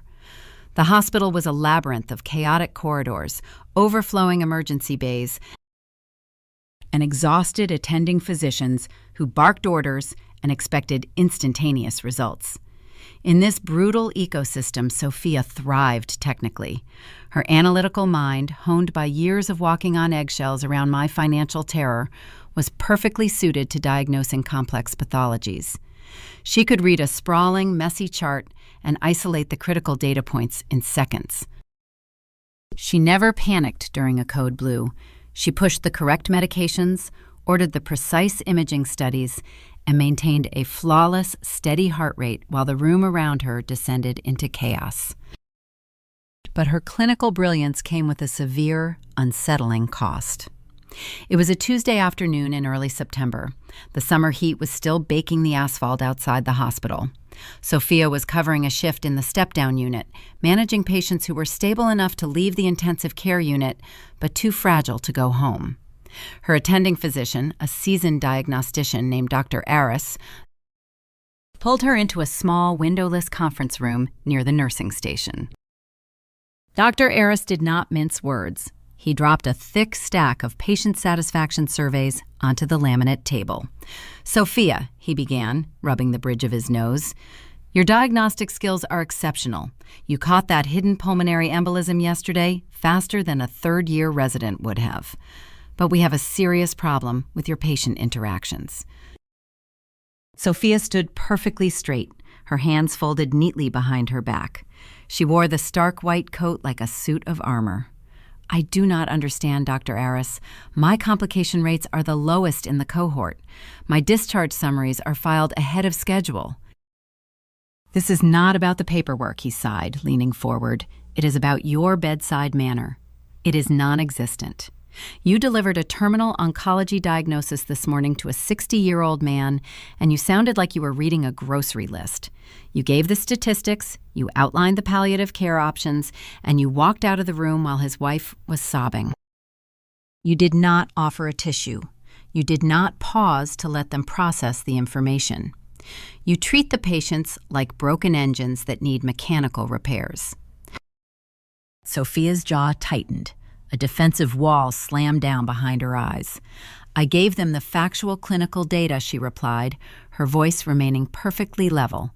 "Getting emotionally entangled with a patient's grief does not alter the pathology. My job is to stabilize the physical deterioration, not manage their psychological processing. If I break down every time a scan comes back malignant, I will be useless in the trauma bay." Dr. Aris stared at her, the concern deepening the lines on his forehead. "You do not have to break down, Sophia, but you have to remember that there is a human being attached to the chart. You are brilliant, but you are operating like a machine, and machines miss the subtle human cues that often indicate a deeper crisis. If you cannot find a way to connect with the people in these beds, you are going to burn out, or worse, you are going to miss something vital." The reprimand hit Sophia hard, but she did not absorb the lesson. She compartmentalized it. She walked out of the conference room, checked her pager, and moved to the next bed. She did not realize that her emotional detachment was not a deliberate clinical strategy. It was a direct inheritance. She had spent her entire childhood watching me battle the world. She saw me transform into an unfeeling administrative warrior to fight insurance companies. She watched me swallow my pride and my trauma to secure a predatory loan, sacrificing our emotional bond for financial survival. She learned from my example that vulnerability is a fatal weakness. If you let your guard down, the system will crush you. Therefore, the safest way to navigate a crisis is to sever your emotions from your actions. Treat the problem, ignore the pain. While Sophia was building her icy professional reputation in the hospital, I was slowly deteriorating in my Newark apartment. The adrenaline that had sustained me for 24 years was finally running dry. The constant grinding pressure of my corporate billing job, combined with the heavy, lingering guilt over our fractured relationship, began to manifest physically. I developed a slight tremor in my left hand. My sleep was fractured and restless. I spent my weekend sitting quietly in my living room, staring at the muted television, wondering if the sacrifices I made were truly worth the isolation they created. I had successfully insulated my daughter from the brutal arithmetic of poverty, but I had raised a young woman who did not know how to feel. Sophia's icy detachment made her an incredibly effective tool in the trauma bay. She could look at a shattered body and see only a puzzle to be solved. She believed her armor was impenetrable. She thought she was entirely immune to the messy, chaotic pull of human emotion. But armor is only effective against predictable attacks. It is utterly useless when the threat comes from the inside, carrying the heavy weight of a shared history. The ultimate test of Sophia's clinical detachment arrived without warning on a humid Friday night. The emergency department was operating at maximum capacity, overwhelmed by the typical weekend surge of chaotic, severe injuries. The fluorescent lights buzzed overhead, illuminating a scene of highly coordinated panic. Sophia was standing by the central nurses' station, quickly reviewing a metabolic panel on her tablet, waiting for her next assignment. The heavy double doors of the ambulance bay burst open. The sharp, urgent voices of the paramedics cut through the ambient noise of the ward. "Level 1 trauma inbound," the lead paramedic shouted, pushing a stretcher rapidly down the corridor. "Female, mid-60s, found collapsed in a supermarket parking lot. Unresponsive. Blood pressure is tanking, 60/40. Heart rate is erratic. Suspected severe vascular event." Sophia did not flinch. She shoved the tablet into the deep pocket of her white coat and moved swiftly toward Trauma Bay 3. She began barking orders to the trauma nurses before the stretcher even cleared the doorway. "Get 2 large-bore IV lines established immediately. Hang a bag of O-negative blood. I need a stat portable ultrasound, and page the vascular surgical team right now." The paramedics rolled the stretcher into the bay and locked the wheels. Sophia stepped up to the head of the bed, snapping on a pair of blue nitrile gloves. The patient was pale, her skin slick with cold sweat. A clear plastic oxygen mask covered her mouth and nose. The monitors beeped frantically, signaling a catastrophic drop in blood pressure. "Name and history?" Sophia demanded, reaching down to palpate the patient's abdomen, feeling for the telltale rigid mass of a dissecting aneurysm. "No identification," the paramedic replied, stepping back to let the nurses work. Her purse was locked inside her car. "We checked her pockets. Nothing. She is a Jane Doe." Sophia nodded, her mind already rapidly calculating the necessary interventions. The lack of a name did not matter to her. The identity of the woman on the table was irrelevant. She was just another broken engine requiring immediate mechanical repair. Sophia focused entirely on the erratic spikes on the monitor. She was prepared to execute her duties flawlessly, completely detached from the human tragedy unfolding in front of her. She had absolutely no idea that the anonymous, dying woman lying on the gurney was about to shatter every single defense mechanism she had spent a lifetime building, forcing her into a collision that would rewrite our family history. The fluorescent lights of Trauma Bay 3 cast a stark, unforgiving glare over the chaotic scene. The air in the small room was thick with the metallic smell of blood, rubbing alcohol, and the sharp tang of iodine. 6 medical professionals moved in a frantic but highly orchestrated ballet around the metal gurney. The patient, the anonymous Jane Doe, lay perfectly still in the center of the storm. Her skin possessed the translucent, waxy pallor of someone rapidly running out of time. The steady, high-pitched alarm of the cardiac monitor indicated her blood pressure was continuing to plummet, the numbers flashing a terrifying 58/35 in bright red digits. Sophia stood at the head of the bed, her expression locked into a mask of total clinical detachment. She did not see a grandmother, a sister, or a mother fighting for her life. She saw a catastrophic failure of the cardiovascular system. "Push 1 milligram of epinephrine and hang the second unit of packed red blood cells," Sophia commanded, her voice cutting clearly through the noise. "We need to stabilize her systolic pressure before she codes. Where is that portable ultrasound?" The ultrasound technician pushed a heavy machine into the bay, maneuvering past a nurse who was frantically establishing a secondary intravenous line in the patient's right arm. Sophia grabbed the plastic wand, squeezed a thick glob of clear gel onto the sensor, and pressed it firmly against the patient's abdomen, just below the sternum. She stared intently at the small, grainy black and white monitor attached to the machine. For 3 agonizing seconds, she studied the swirling gray patterns, tracing the outline of the descending aorta. The dark, pulsing circle on the screen was massive, distorted, and surrounded by an ominous shadow of free fluid. "There it is," Sophia said, her tone devoid of panic but heavy with urgency. "Massive abdominal aortic aneurysm. It is actively rupturing. She is bleeding out into her retroperitoneal cavity. Page the vascular surgeon on call immediately and prep the massive transfusion protocol. We are rolling her directly to the operating room." The bay erupted into a new level of frenzy. Nurses disconnected the portable monitors from the wall mounts, preparing to transfer the heavy gurney down the long hallway. Sophia stepped back, peeling off her bloody nitrile gloves and throwing them into a biohazard bin. She turned to the charge nurse, a seasoned veteran named Maria, who was furiously typing notes into the electronic charting system on a rolling computer stand. "Did the police find anything in her vehicle?" Sophia asked, quickly logging into her own tablet to initiate the surgical transfer orders. "Do we have a name yet? We need consent for the surgery, or at least a family member to notify if she crashes on the table." Maria shook her head without looking up from the keyboard. The local precinct just called back. Her purse was locked inside the trunk of her sedan, but she did not have a driver's license or any state identification cards inside it.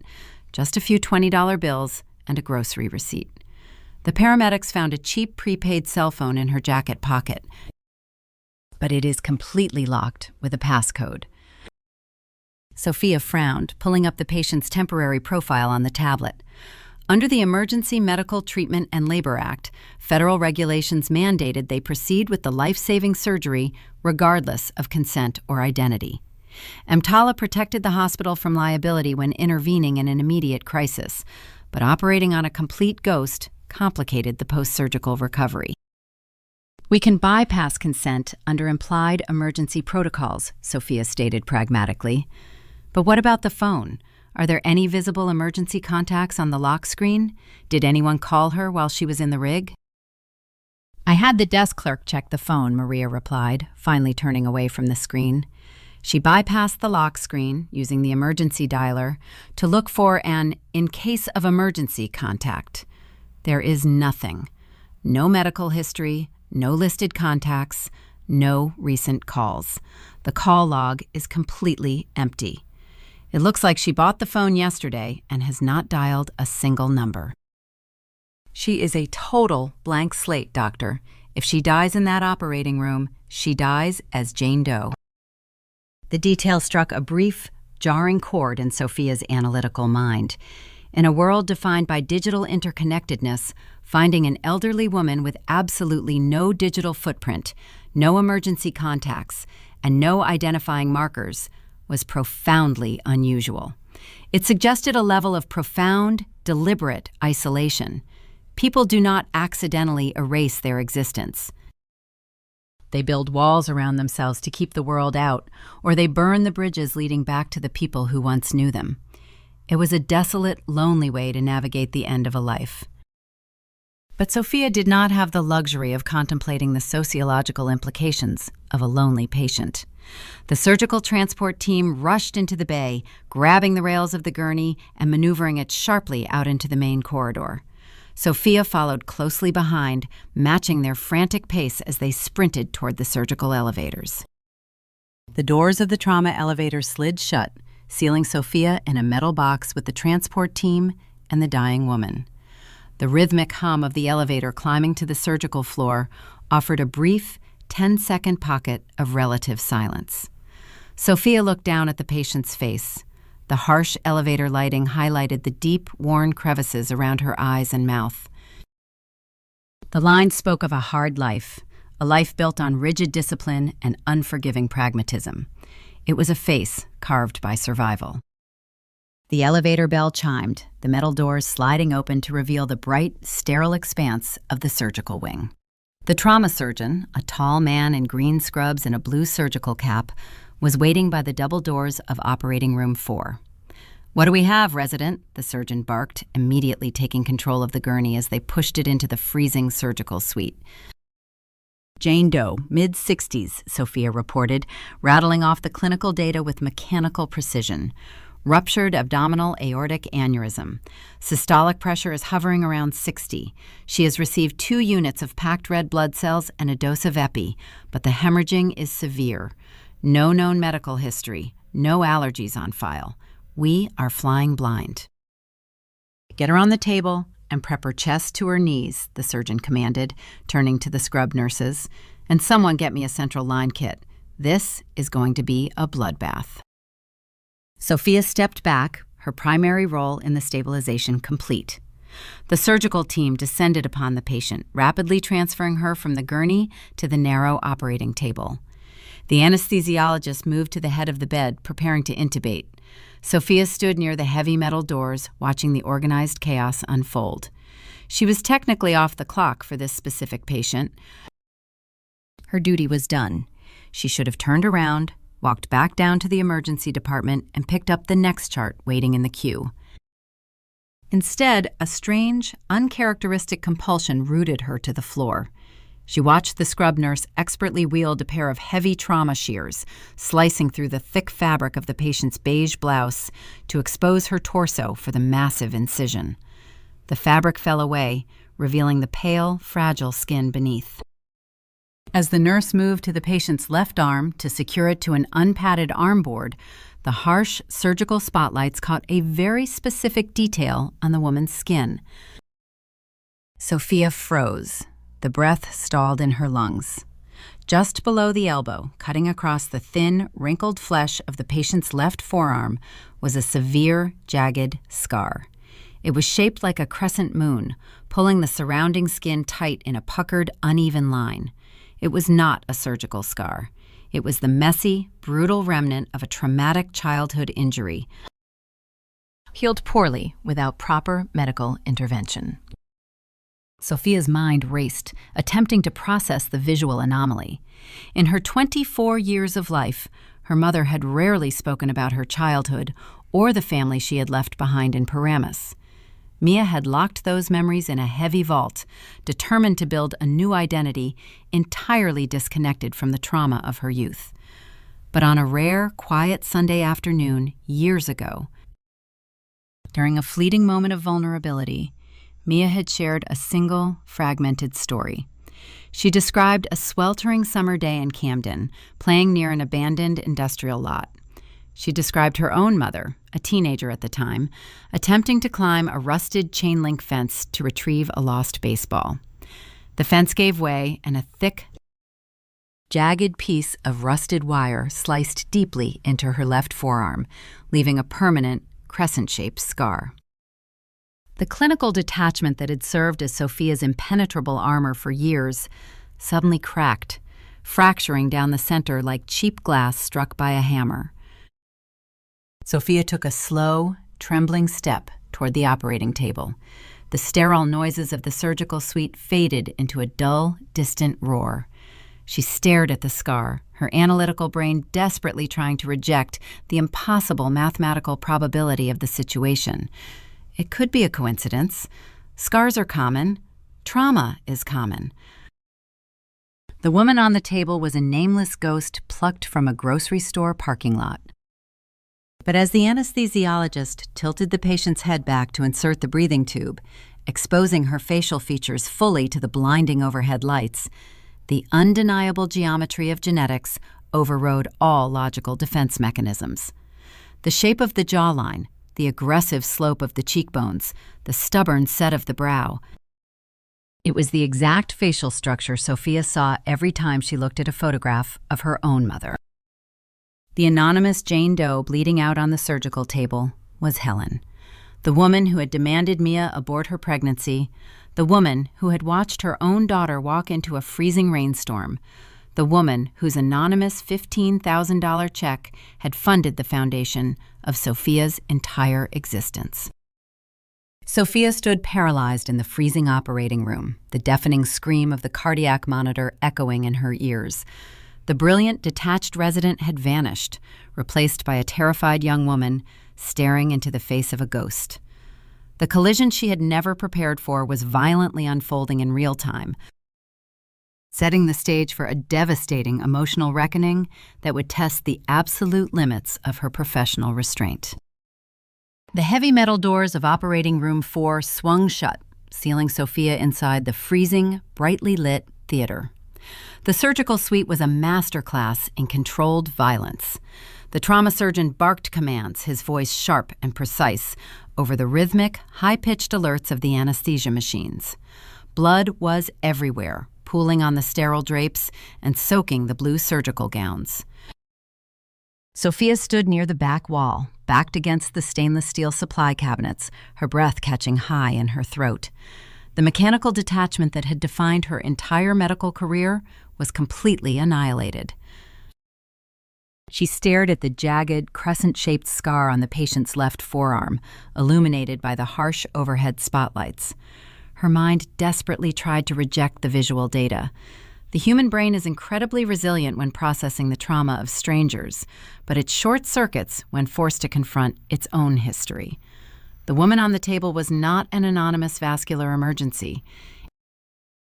She was the architect of my financial terror, the invisible force that had driven me to liquidate my retirement fund and plunge our lives into decades of high-interest debt. She was the ghost of Camden, the shadow over Paramus, and she was currently hemorrhaging into her own chest cavity. "Resident," the trauma surgeon yelled, breaking through Sophia's paralysis.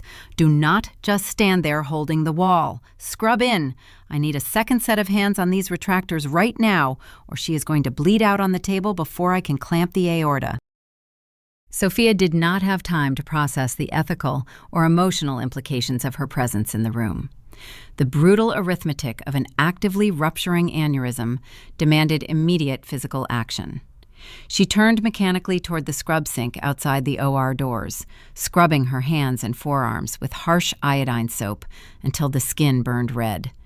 She backed into the suite, pushing her arms into a sterile gown held open by a circulating nurse. She stepped up to the operating table, her heart slamming against her ribs with terrifying force. "Grab those Richardson retractors and pull back hard on the abdominal wall," the surgeon commanded, his hands buried deep in the bloody surgical field. "I need maximum visibility. Do not let up the pressure, no matter what happens." Sophia gripped the heavy metal retractors, her muscles straining as she pulled the tissue back to expose the massive, pulsing mass of the damaged aorta. The physical exertion grounded her slightly, forcing her to focus on the mechanical reality of the procedure. But standing less than 2 feet away from the open chest of her estranged grandmother, the emotional collision was violent and unavoidable. For the next 4 hours, Sophia existed in a surreal, adrenaline-fueled nightmare. She watched the surgeon expertly isolate the ruptured section of the aorta, clamping the vessel to stem the catastrophic blood loss. She watched as they spliced a synthetic Dacron graft into the damaged artery, sewing the artificial tube into place with tiny, precise stitches. Throughout the grueling procedure, the anesthesiologist fought a desperate battle to maintain the patient's rapidly fluctuating blood pressure, pushing unit after unit of packed red blood cells and fresh frozen plasma into the central line. Sophia's hands cramped from the sustained tension of holding the retractors, but she did not dare release her grip. She stared down into the open surgical field, grappling with a deeply confusing, chaotic surge of emotions. She was fighting to save the life of a woman who had demanded her termination before she was even born. The irony was so dense, it threatened to crush her lungs. If Helen had gotten her way on that rainy November night 24 years ago, the hands currently holding her abdominal wall open, keeping her from bleeding to death on a cold metal table, would simply not exist. The surgery concluded just after 2 in the morning. The surgeon stepped back, dropping his bloody instruments onto a metal Mayo stand. "We have a pulse," he sighed, his voice thick with exhaustion. "The graft is holding. Close her up and transport her to the surgical intensive care unit. She is not out of the woods yet." The next 48 hours will dictate if she survives the trauma to her kidneys and bowels. Sophia stepped away from the table, peeling off her soaked gown and gloves. Her arms trembled from the physical exertion, but the adrenaline crash hit her mind even harder. She walked out of the surgical wing and took the staff elevator down to the empty hospital cafeteria. She bought a stale cup of black coffee from a vending machine and sat at a plastic table near the large windows overlooking the dark, silent parking lot. She pulled her cell phone from the pocket of her white coat. The screen illuminated, casting a harsh blue glow across her tired face. She navigated to her contacts, scrolling down to my name. Her thumb hovered over the green call button. The dilemma was agonizing. Hospital protocol strictly dictated that the next of kin be notified immediately following a major trauma. But Helen was officially registered as a Jane Doe. Sophia had not formally identified the patient to the attending surgeon or the administrative staff. If she made the call, she would have to admit a personal connection to the patient, effectively removing herself from Helen's direct care team due to standard conflict of interest regulations. More importantly, calling me meant deliberately introducing a massive, destructive grenade into my carefully constructed life. I had spent 2 decades building a fortress to keep Helen out. Calling me meant blowing the gates wide open. Sophia locked her phone and slid it back into her pocket without making the call. She decided she needed absolute confirmation before initiating contact. A scar and a facial resemblance were strong indicators, but they were not empirical proof. She needed a name. At 6 a.m, the shift changed. The surgical intensive care unit hummed with the quiet, intense focus of the day shift nurses taking over the critical care beds. Helen was settled into bed 4, hooked to a complex array of ventilators, cardiac monitors, and intravenous pumps. The artificial graft was holding, but she remained heavily sedated and unconscious. Sophia walked to the nurses' station and requested the overnight security report on the Jane Doe patient. The unit secretary handed her a thin manila folder containing the police log. The local precinct had dispatched an officer to the supermarket parking lot where the patient was found. They had towed the beige sedan and managed to open the trunk, recovering the locked leather purse the paramedics had left behind. Inside, they found a New Jersey driver's license.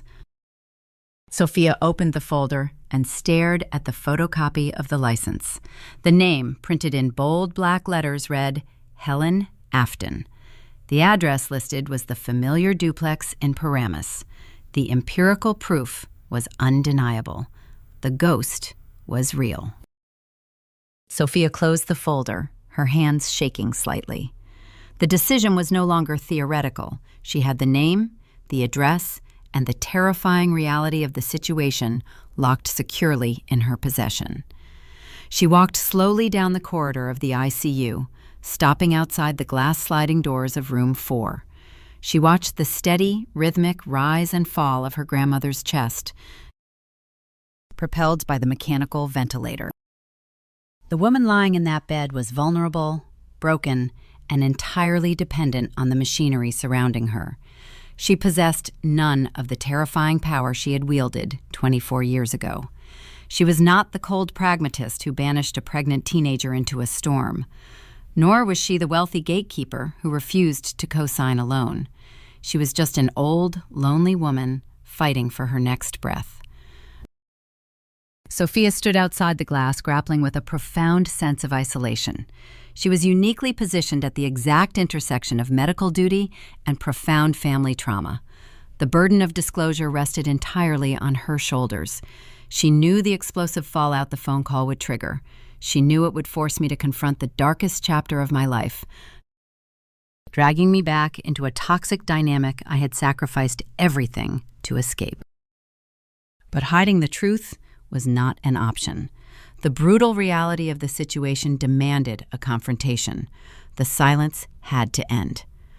Sophia took a deep, steadying breath, preparing to deliver the news that would shatter our carefully maintained peace.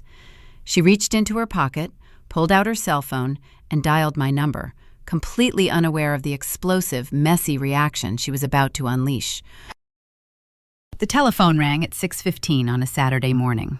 I was sitting at my small kitchen table in Newark, nursing a cup of black coffee and reviewing a quarterly revenue spreadsheet. The sharp trill of the landline cut through the quiet apartment, a harsh, invasive sound that immediately spiked my adrenaline. Phone calls before 7 in the morning rarely deliver good news. I picked up the receiver, bracing myself for a crisis. "Mom?" Sophia's voice echoed through the plastic speaker. She sounded thin, exhausted, and incredibly young. "What is wrong?" I asked instantly, the maternal panic overriding the professional distance we usually maintained. "Are you hurt? Did something happen at the hospital?" "I am fine," she replied quickly. Her breath hitched slightly. "But you need to come to the medical center. It is Helen. She is here in the surgical intensive care unit. She suffered a massive ruptured abdominal aortic aneurysm last night." I was the resident on call in the trauma bay when she arrived. The words did not process immediately. They scrambled in my brain, colliding with 24 years of reinforced concrete walls. "Helen? My mother?" I repeated, the syllables feeling foreign and heavy on my tongue. "How is that possible? She lives in Paramus. Why was she transported to your trauma center?" "She collapsed in a grocery store parking lot out here," Sophia explained, her clinical cadence slipping back into place. "The paramedics bypassed the local community hospitals because they recognized the severity of the vascular emergency. They brought her to our Level 1 facility under federal EMTALA guidelines. She arrived as a Jane Doe. I helped prep her for surgery before I realized who she was." The room seemed to tilt slightly. The sheer, impossible mathematics of the situation threatened to crush my lungs. Of all the trauma centers in North Jersey, of all the residents working the graveyard shift, the universe had specifically routed the woman who banished me directly onto the operating table of the granddaughter she demanded I destroy. "Did you operate on her?" I whispered, terrified of the answer. I held the retractors to keep her abdominal cavity open while the trauma surgeon grafted her aorta, Sophia stated, her voice trembling slightly now. "She survived the procedure, Mom. She is currently extubated and stable, but she is heavily sedated. You need to come here. They identified her through her driver's license this morning. They are going to start calling emergency contacts." But I pulled her chart. "You are still listed as her primary contact from an old admission file decades ago." I stared at the peeling laminate of my kitchen table. The silence stretched between us, thick and suffocating. The idea of driving to that hospital, of looking down at the woman who had caused me so much financial and emotional agony, paralyzed me. I had spent my entire adult life proving I did not need her. The thought of stepping into her hospital room felt like a profound surrender. "I cannot do it, Sophia," I said finally, the words heavy with shame. "I cannot look at her. Not after everything." "You do not have a choice, Mom," Sophia fired back, her tone sharpening. "She is a patient in my unit. If you do not claim her, she becomes a ward of the state. Social services will take over her medical directives. You have to come down here and sign the proxy paperwork. Even if you just sign it to transfer her to a skilled nursing facility and walk away. But you have to show up." The line went dead. I slowly placed the receiver back onto the cradle, the reality of the situation settling heavily over my shoulders. The universe was forcing a confrontation I had meticulously avoided for over 2 decades. I grabbed my car keys, walked out of the apartment, and drove toward the medical center, my stomach tied in agonizing knots. By the time I reached the hospital parking garage, the sun was fully up, casting harsh, bright light across the concrete structures. I parked my Honda Civic on the 4th level, killed the engine, and sat in the quiet, stifling heat of the car. I did not move. I gripped the steering wheel, fighting a massive, overwhelming urge to put the car in reverse and drive far away. I sat there for a full hour, battling the dark, heavy resentment that screamed at me to let her die alone, just as she had been willing to let me freeze alone.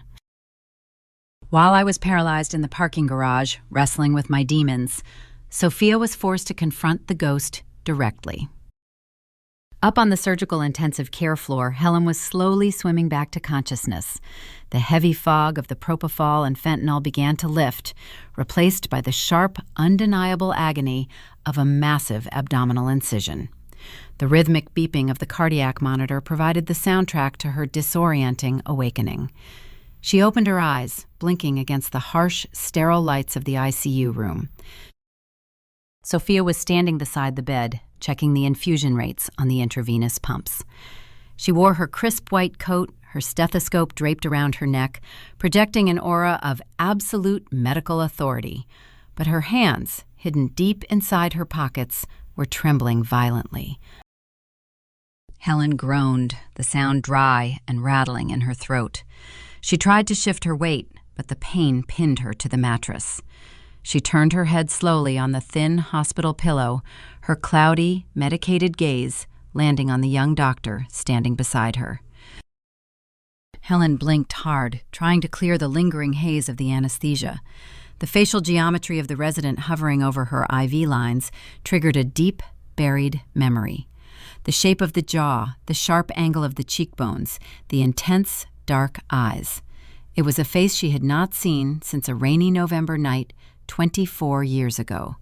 The resemblance was so striking, so undeniably aggressive, that Helen's breath hitched in her chest.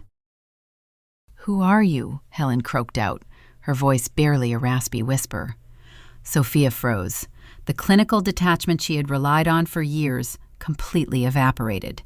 She did not deliver a triumphant cinematic monologue. She did not gloat or revel in the power dynamic. The reality of holding the vulnerability of her estranged grandmother in her hands was not empowering. It was terrifying and profoundly messy. Sophia looked down at the woman who had terrorized her mother, the invisible force that had driven me to predatory loans and crushing exhaustion. She saw the pale, wrinkled skin, the network of tubes keeping her alive, and the jagged, crescent-shaped scar on her left forearm. How would you react if you held the life of the person who tried to erase you in your hands?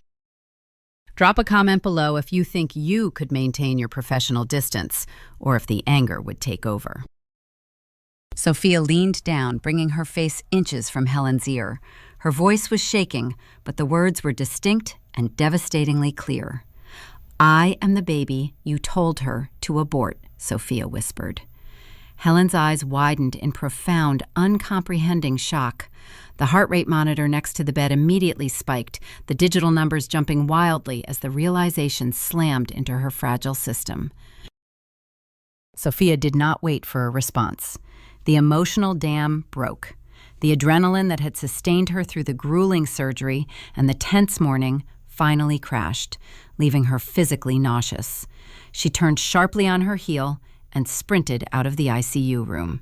She pushed through the heavy double doors into the hallway, grabbed the edges of a gray plastic biohazard trash can, and violently emptied her stomach. She stood in the sterile corridor, wiping her mouth with the back of her trembling hand, completely overwhelmed by the collision of her professional duty and her deeply personal trauma. She had delivered the ultimate, devastating truth. But the confrontation had not brought the clean, satisfying closure she expected. It only unleashed a chaotic, messy reality that we were now all forced to navigate. And while Sophia was breaking down in the hallway, I finally forced myself out of my car, marching toward the hospital entrance, utterly unprepared for the bitter, awkward reunion waiting for me on the 4th floor. The walk from the parking garage to the surgical intensive care unit felt like marching through deep, freezing water. Every step required a conscious command from my brain to override the screaming instinct to turn around and run. The hospital lobby smelled sharply of floor wax and stale coffee, a scent that immediately dragged me back to the agonizing weeks I spent waiting outside the neonatal unit 24 years ago. I badged through the security checkpoint, identifying myself as the primary proxy for the Jane Doe in bed 4, and rode the slow, humming elevator up to the 4th floor. I found Sophia leaning heavily against the wall near the nurse's station. Her pristine white coat was rumpled, and she held a paper cup of water with both hands, her knuckles white.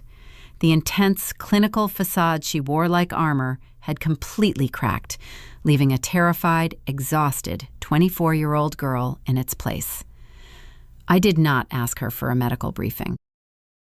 I simply wrapped my arms around her shoulders and held her tight.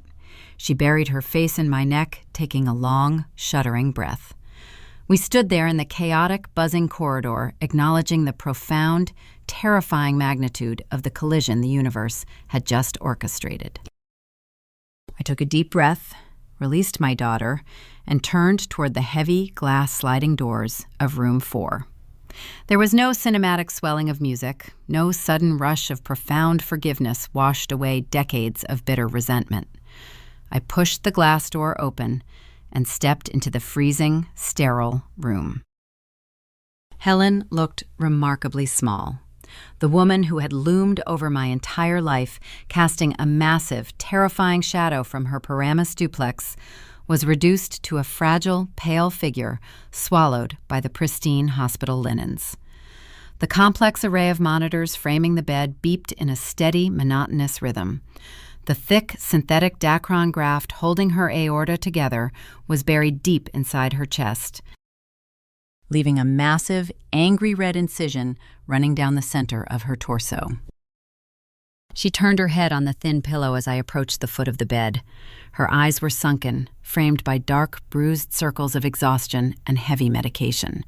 But the intense, pragmatic fire that defined her existence had not been extinguished. It flickered there, defensive and deeply terrified of the vulnerability the medical machinery forced upon her. She did not cry. She did not reach out her trembling hand to beg for my forgiveness. The reality of a toxic family dynamic is that trauma does not instantly dissolve simply because someone almost dies. People revert to their default defense mechanisms when they are cornered. "Well," Helen rasped, her voice dry and brittle, "you finally showed up. Did you come to make sure I was actually dead?" The sheer audacity of the comment hit me like a physical blow, instantly reigniting the deep, rusted-over anger I had carried for 24 years. She was lying in a critical care bed, entirely dependent on the surgical skills of the granddaughter she demanded I destroy, and she was still leading with the knife. The twisted logic of her defense mechanism was breathtaking.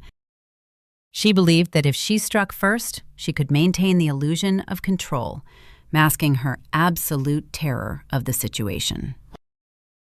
I gripped the cold metal railing at the foot of the bed. I did not scream, but I did not offer a comforting platitude either. I let the silence stretch, cold and unforgiving. "You look terrible, Helen," I stated flatly. The words were blunt, devoid of any daughterly warmth. "You look exactly like someone who almost bled out in a supermarket parking lot because you were too stubborn to ask anyone for help." Helen flinched slightly, her jaw tightening. "I did not ask you to come here, Mia. I do not need your pity. The nurses can handle my discharge when the time comes. I have my own money. I can hire private transport back to Paramus." "You do not have a choice," I fired back, my voice rising slightly above the hum of the ventilator. "You collapsed without any identification. You are a ghost in the system. The hospital requires a proxy signature to authorize your transfer to a rehabilitation facility. You are not going back to your pristine duplex, Helen. You cannot walk. You cannot lift a glass of water without tearing that graft open. You are completely dependent on the very people you threw into the street." The harsh reality of my words settled heavily over the small room. Helen looked away, staring fiercely at the beige privacy curtain separating her bed from the hallway.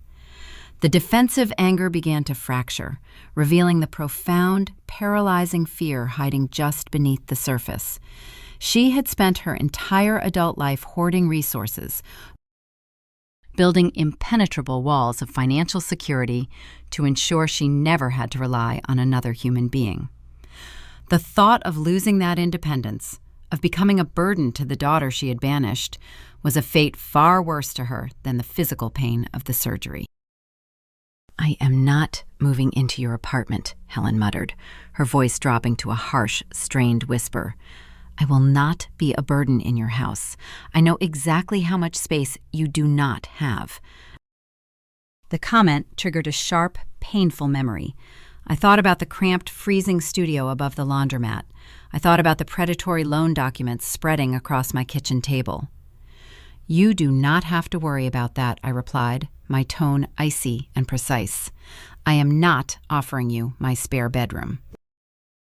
I am going to sign the administrative paperwork required to transfer you to a skilled nursing facility here in Bergen County. I will handle the insurance billing because I actually understand the codes. That is the extent of my involvement. I am ensuring you do not die a ward of the state, but I am not magically erasing the last 2 decades. We are not a happy family, Helen. We are just a biological coincidence bound by paperwork." The dialogue was choppy, awkward, and fundamentally unresolved. We were 2 deeply scarred women throwing blunt instruments at each other, desperate to protect the fragile lives we had built in the aftermath of our initial explosion. There was no closure in the intensive care unit, only the cold, pragmatic execution of necessary medical logistics. I turned away from the bed, preparing to walk out the glass doors and find the charge nurse to sign the proxy forms. The emotional toll of the encounter was draining my adrenaline rapidly, leaving behind a dull, throbbing headache. I just wanted to escape the oppressive gravity of the room and return to the safety of my own apartment. But as my hand touched the heavy metal handle of the sliding door, Helen's voice broke the silence again. It was different this time. The defensive edge was completely gone, replaced by a raw, naked exhaustion that made her sound incredibly frail. She was the one who operated on me, wasn't she? Helen asked quietly, not looking in my direction. The young doctor with the dark eyes. Sophia. She told me who she was. I stopped in the doorway, gripping the handle tightly. "Yes," I answered without turning around. "She was the resident on call in the trauma bay. She stabilized your blood pressure and held the retractors to keep your chest open during the vascular graft. She saved your life, Helen." The silence that followed was dense, pregnant with the crushing, unavoidable irony of the universe. Helen lay still, the reality of her survival settling into the marrow of her bones. She was alive purely because the child she had deemed a financial liability had become a brilliant, highly capable physician. The narrative she had used to justify her cruelty, the belief that teenage pregnancy guaranteed a ruined life, had been utterly dismantled by the very people she discarded. I pushed the glass door open and stepped out into the bustling corridor, leaving Helen alone with the beeping monitors and the ghosts of her own decisions. The messy, bitter confrontation in the ICU did not provide a neat, satisfying resolution. It only confirmed that the deep wounds inflicted in that Paramus kitchen 24 years ago could not be quickly stitched together like a torn artery. The true reckoning, the difficult unearthing of the generational trauma that created the monster in the first place, was waiting for a much quieter, darker hour, when the heavy hospital machinery faded into the background and the truth finally broke through the armor. The chaotic energy of the surgical intensive care unit always settled into a heavy, mechanical quiet between the hours of 3 and 5 in the morning. The harsh, overhead fluorescent lights were dimmed, casting long shadows across the linoleum floors. The only sounds were the rhythmic cycling of ventilators and the soft, urgent beeping of intravenous pumps delivering precise doses of pain medication. Sophia had requested consecutive night shifts. The grueling schedule allowed her to monitor the critical care beds while avoiding the crowded, bustling daytime rounds where she would be forced to interact with the aggressive attending surgeons. More importantly, the graveyard shifts allowed her to maintain a strict, professional distance from the patient in bed 4.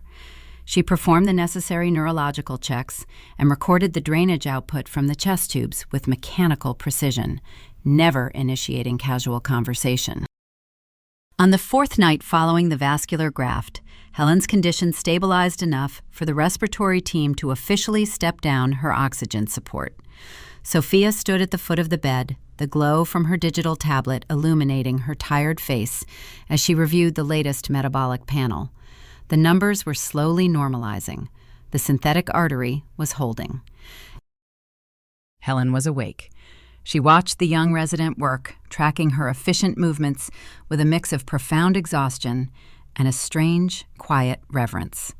The silence stretched between them, thick and unyielding, until Helen finally broke it. "You look like her," Helen rasped. Her voice was weak, stripped of the gravelly authority she had wielded for decades. "You have her eyes." The exact same aggressive stare she had when she told me she was not giving you up. Sophia did not look up from the tablet. Her jaw tightened defensively. "I am reviewing your creatinine clearance levels, Ms. Afton. We need to ensure the prolonged hypotensive state did not cause permanent renal damage. Your kidney function is slightly impaired, but trending in the right direction." Helen let out a slow, rattling breath, ignoring the clinical jargon. She stared straight up at the acoustic ceiling tiles, the dim light catching the deep, bruised hollows under her eyes. "You think I am a monster," Helen stated quietly. It was not a question. It was a stark admission of reality. "You think I threw my own daughter into a freezing storm out of pure malice. You think I wanted her to suffer." Sophia's fingers stopped tapping on the glass screen. She lowered the tablet, her professional armor cracking under the directness of the statement. "Yes," she replied bluntly, "I do. You demanded she terminate her pregnancy, and when she refused, you watched her walk to a bus stop in the freezing rain with $40 in her pocket. You abandoned her to the hardest parts of this city. There is no clinical diagnosis that justifies that cruelty." Helen closed her eyes. A single tear escaped, cutting a slow path through the deep wrinkles beside her temple. "I did not want her to suffer," Helen whispered, the words trembling with a heavy, rusted sorrow. "I wanted to save her from the dirt. I wanted to save her from Camden." The name hung in the quiet air of the hospital room. Camden. The ghost that had haunted Mia's fragmented stories, the shadow that defined Helen's rigid, terrifying pragmatism. Sophia stepped slightly closer to the edge of the bed, the clinical detachment warring with a reluctant, dark curiosity. "You do not know what it smells like when the eviction notices hit the door for the 3rd time in a year," Helen continued, her voice gaining a desperate, fragile momentum. "You do not know what it feels like to be 14 years old, stealing expired bread from the back of a bodega because your mother disappeared on a Tuesday and left you with 3 screaming toddlers who do not understand why their stomachs hurt. I raised my sisters in a rotting tenement with no heat. I watched the girls in my neighborhood get pregnant at 16 and get permanently trapped in the same cycle of hunger and violence. They never got out. They just produced more hungry mouths." Helen gripped the thin hospital blanket, her knuckles white. "I spent 30 years scrubbing other people's toilets, saving every penny, denying myself any joy just to buy that duplex in Paramus. I built a fortress so my daughter would never have to know what absolute, crushing poverty tastes like. And then she stood in my kitchen, 19 and pregnant by a boy who didn't even have a zip code." Helen opened her eyes, turning her head to look directly at Sophia. "I did not see a baby," she confessed, the raw honesty stripping away the last remnants of her terrifying persona. "I saw the ghost of Camden. I saw the cycle starting all over again. I saw her throwing her life away to become another statistic." I demanded the abortion because I genuinely believed it was the only way to amputate the poverty before it killed her. I thought my cruelty was the cure. The profound, twisted logic of her defense mechanism settled into the room. Helen was not a cartoon villain motivated by pure evil. She was a woman so deeply traumatized by the horrors of generational poverty that her entire existence was governed by a terrifying, desperate pragmatism.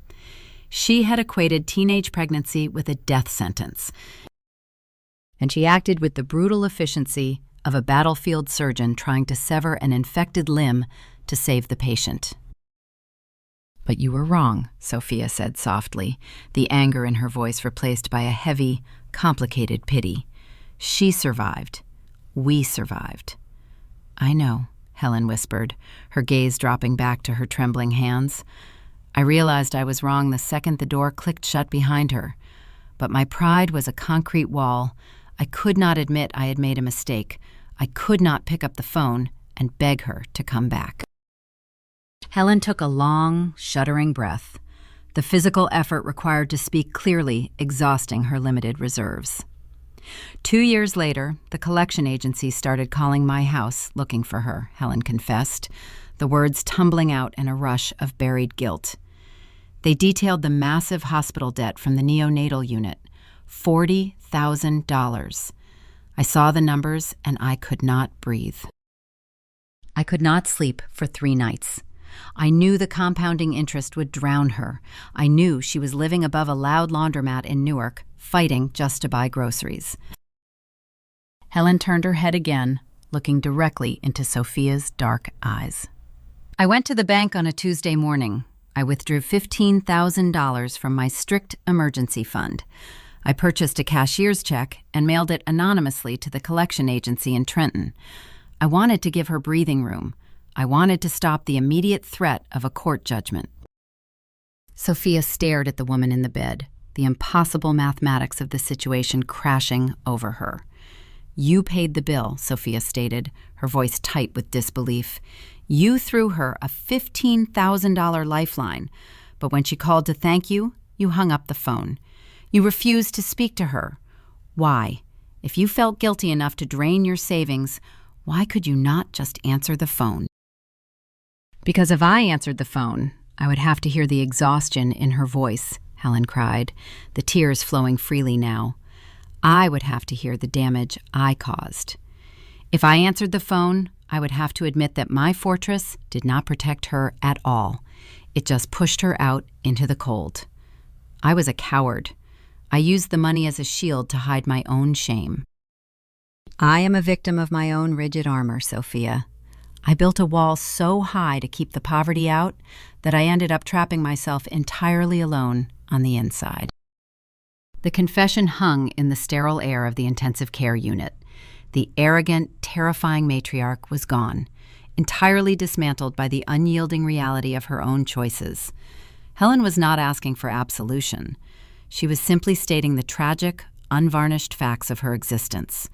She had sacrificed her daughter on the altar of financial security, only to realize that the security was utterly worthless without the people it was meant to protect. Sophia did not offer a comforting platitude. She did not reach out and hold Helen's hand. The messy, complex reality of their shared history could not be instantly resolved with a tearful embrace. But the crushing, suffocating anger that had defined Sophia's entire medical career slowly began to recede, replaced by a profound, reluctant empathy for the broken woman lying in the bed. "I will note the improvement in your metabolic panel in your chart, Ms. Afton," Sophia said quietly, stepping back from the bed. "Try to get some sleep. The physical therapy team will be here at dawn to attempt your first assisted walk." Sophia turned and walked out the glass sliding doors into the quiet hospital corridor. The heavy protective armor she had worn for years felt slightly lighter. Understanding the origin of the monster does not erase the scars it inflicted, but it removes the terrifying mystery of the dark. The ghost of Camden was finally exposed to the harsh fluorescent lights, forcing everyone involved to navigate a new, incredibly complicated reality where boundaries were essential, but the silence was permanently broken. The transition from the critical care unit to the step-down ward marked a slow, agonizing return to the mundane logistics of survival.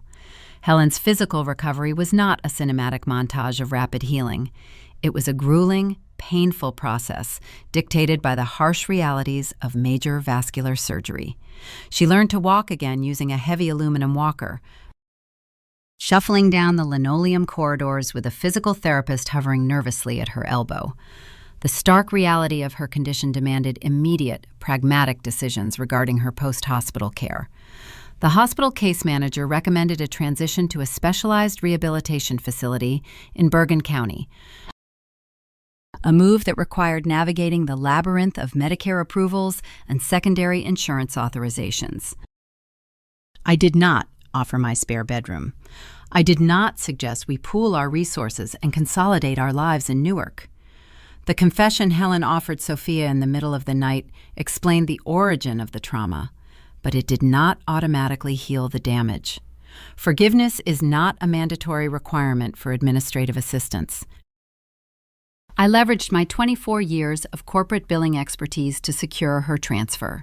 I spent 3 days relentlessly fighting with insurance adjusters on the phone, utilizing the precise alphanumeric codes I had mastered to force the approval for a high-tier rehabilitation center in Ridgewood. I handled the paperwork with the same clinical, detached efficiency I applied to my toughest clients.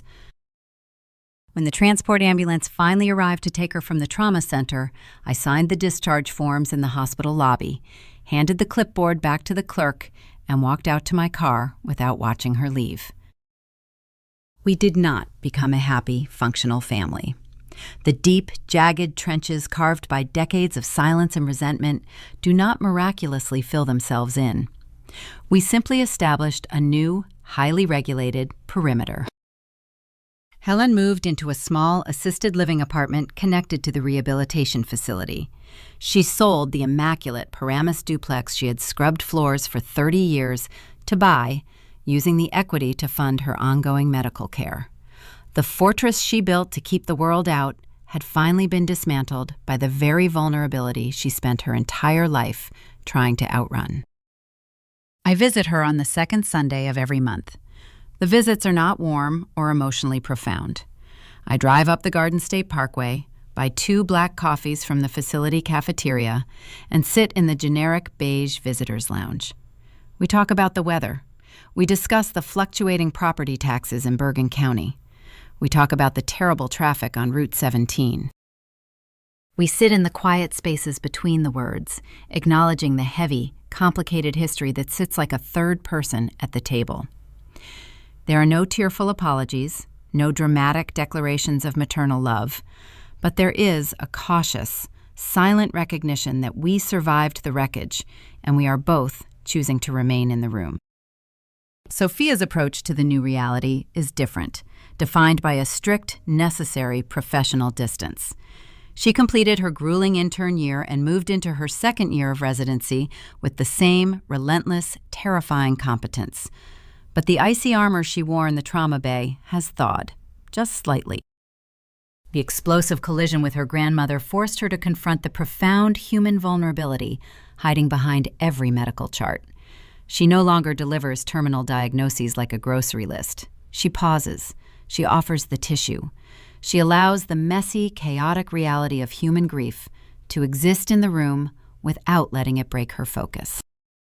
She learned that acknowledging the pain does not diminish the effectiveness of the treatment. She does not visit the rehabilitation facility on Sundays. She does not call Helen on her birthday. The boundaries she set are permanent and uncompromising. But on a rainy Tuesday afternoon in early May, a flat cardboard envelope arrived at the front desk of the Ridgewood facility addressed to Helen Afton. Inside the envelope was a heavy silver-plated frame. It held an official 8x10 photograph from Sophia's medical school graduation. Sophia stood tall in her dark graduation robes, the green velvet hood of the medical doctorate draped over her shoulders, her expression conveying absolute, undeniable victory. There was no handwritten note attached, no card expressing love or demanding an apology, just the photograph, a silent, indisputable testament to the survival and the triumph of the baby Helen demanded the erased. Helen placed the photograph on the small nightstand next to her bed. It is the only picture in the room. It sits there, a constant reminder of the incredible, terrifying resilience of the human spirit, a testament to the daughter who refused to break and the granddaughter who conquered the world they tried to deny her. My name is Mia.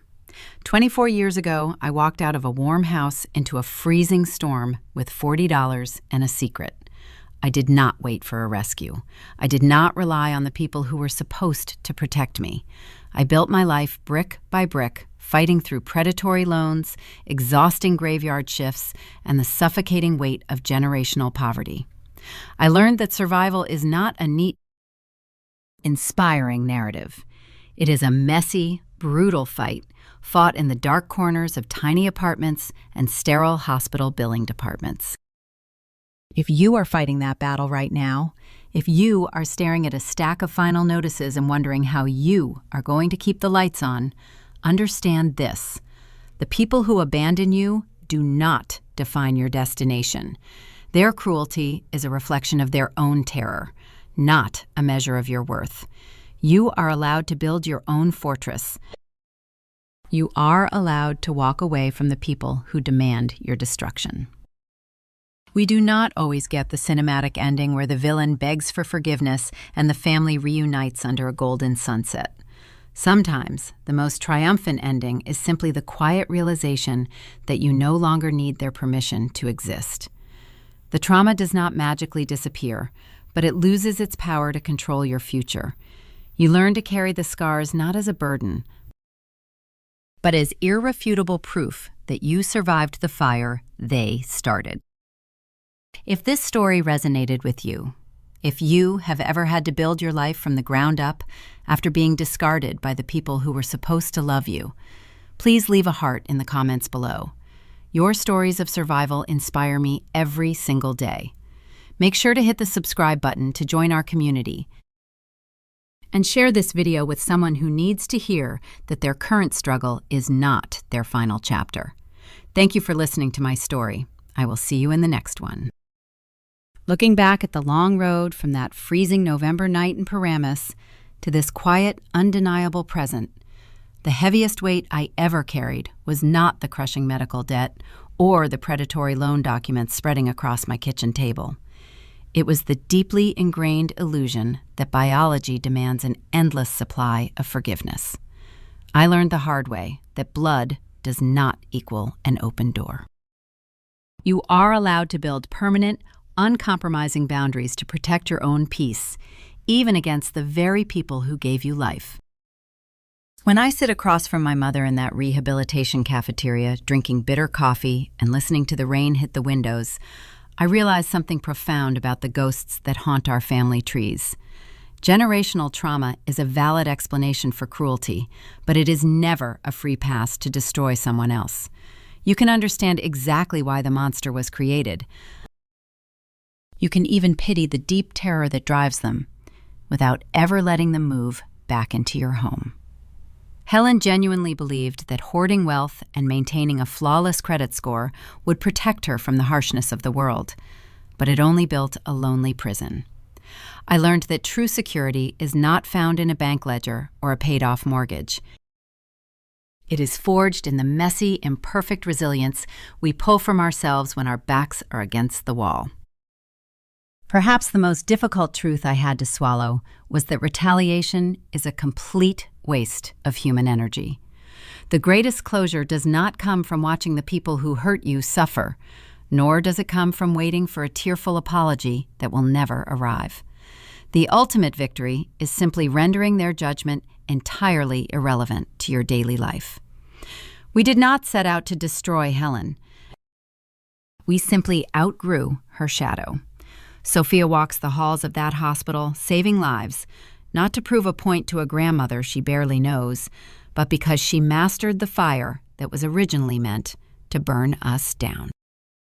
We all carry invisible scars, the quiet remnants of the battles we fought behind closed doors just to secure a basic foundation.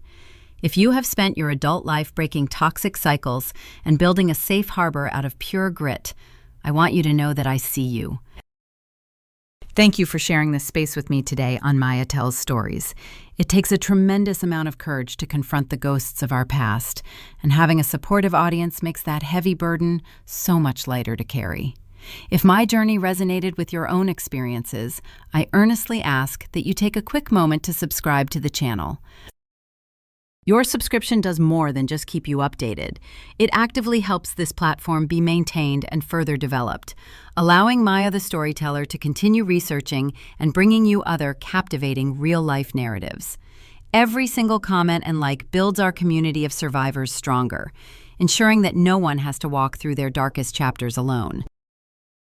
Keep fighting your battles.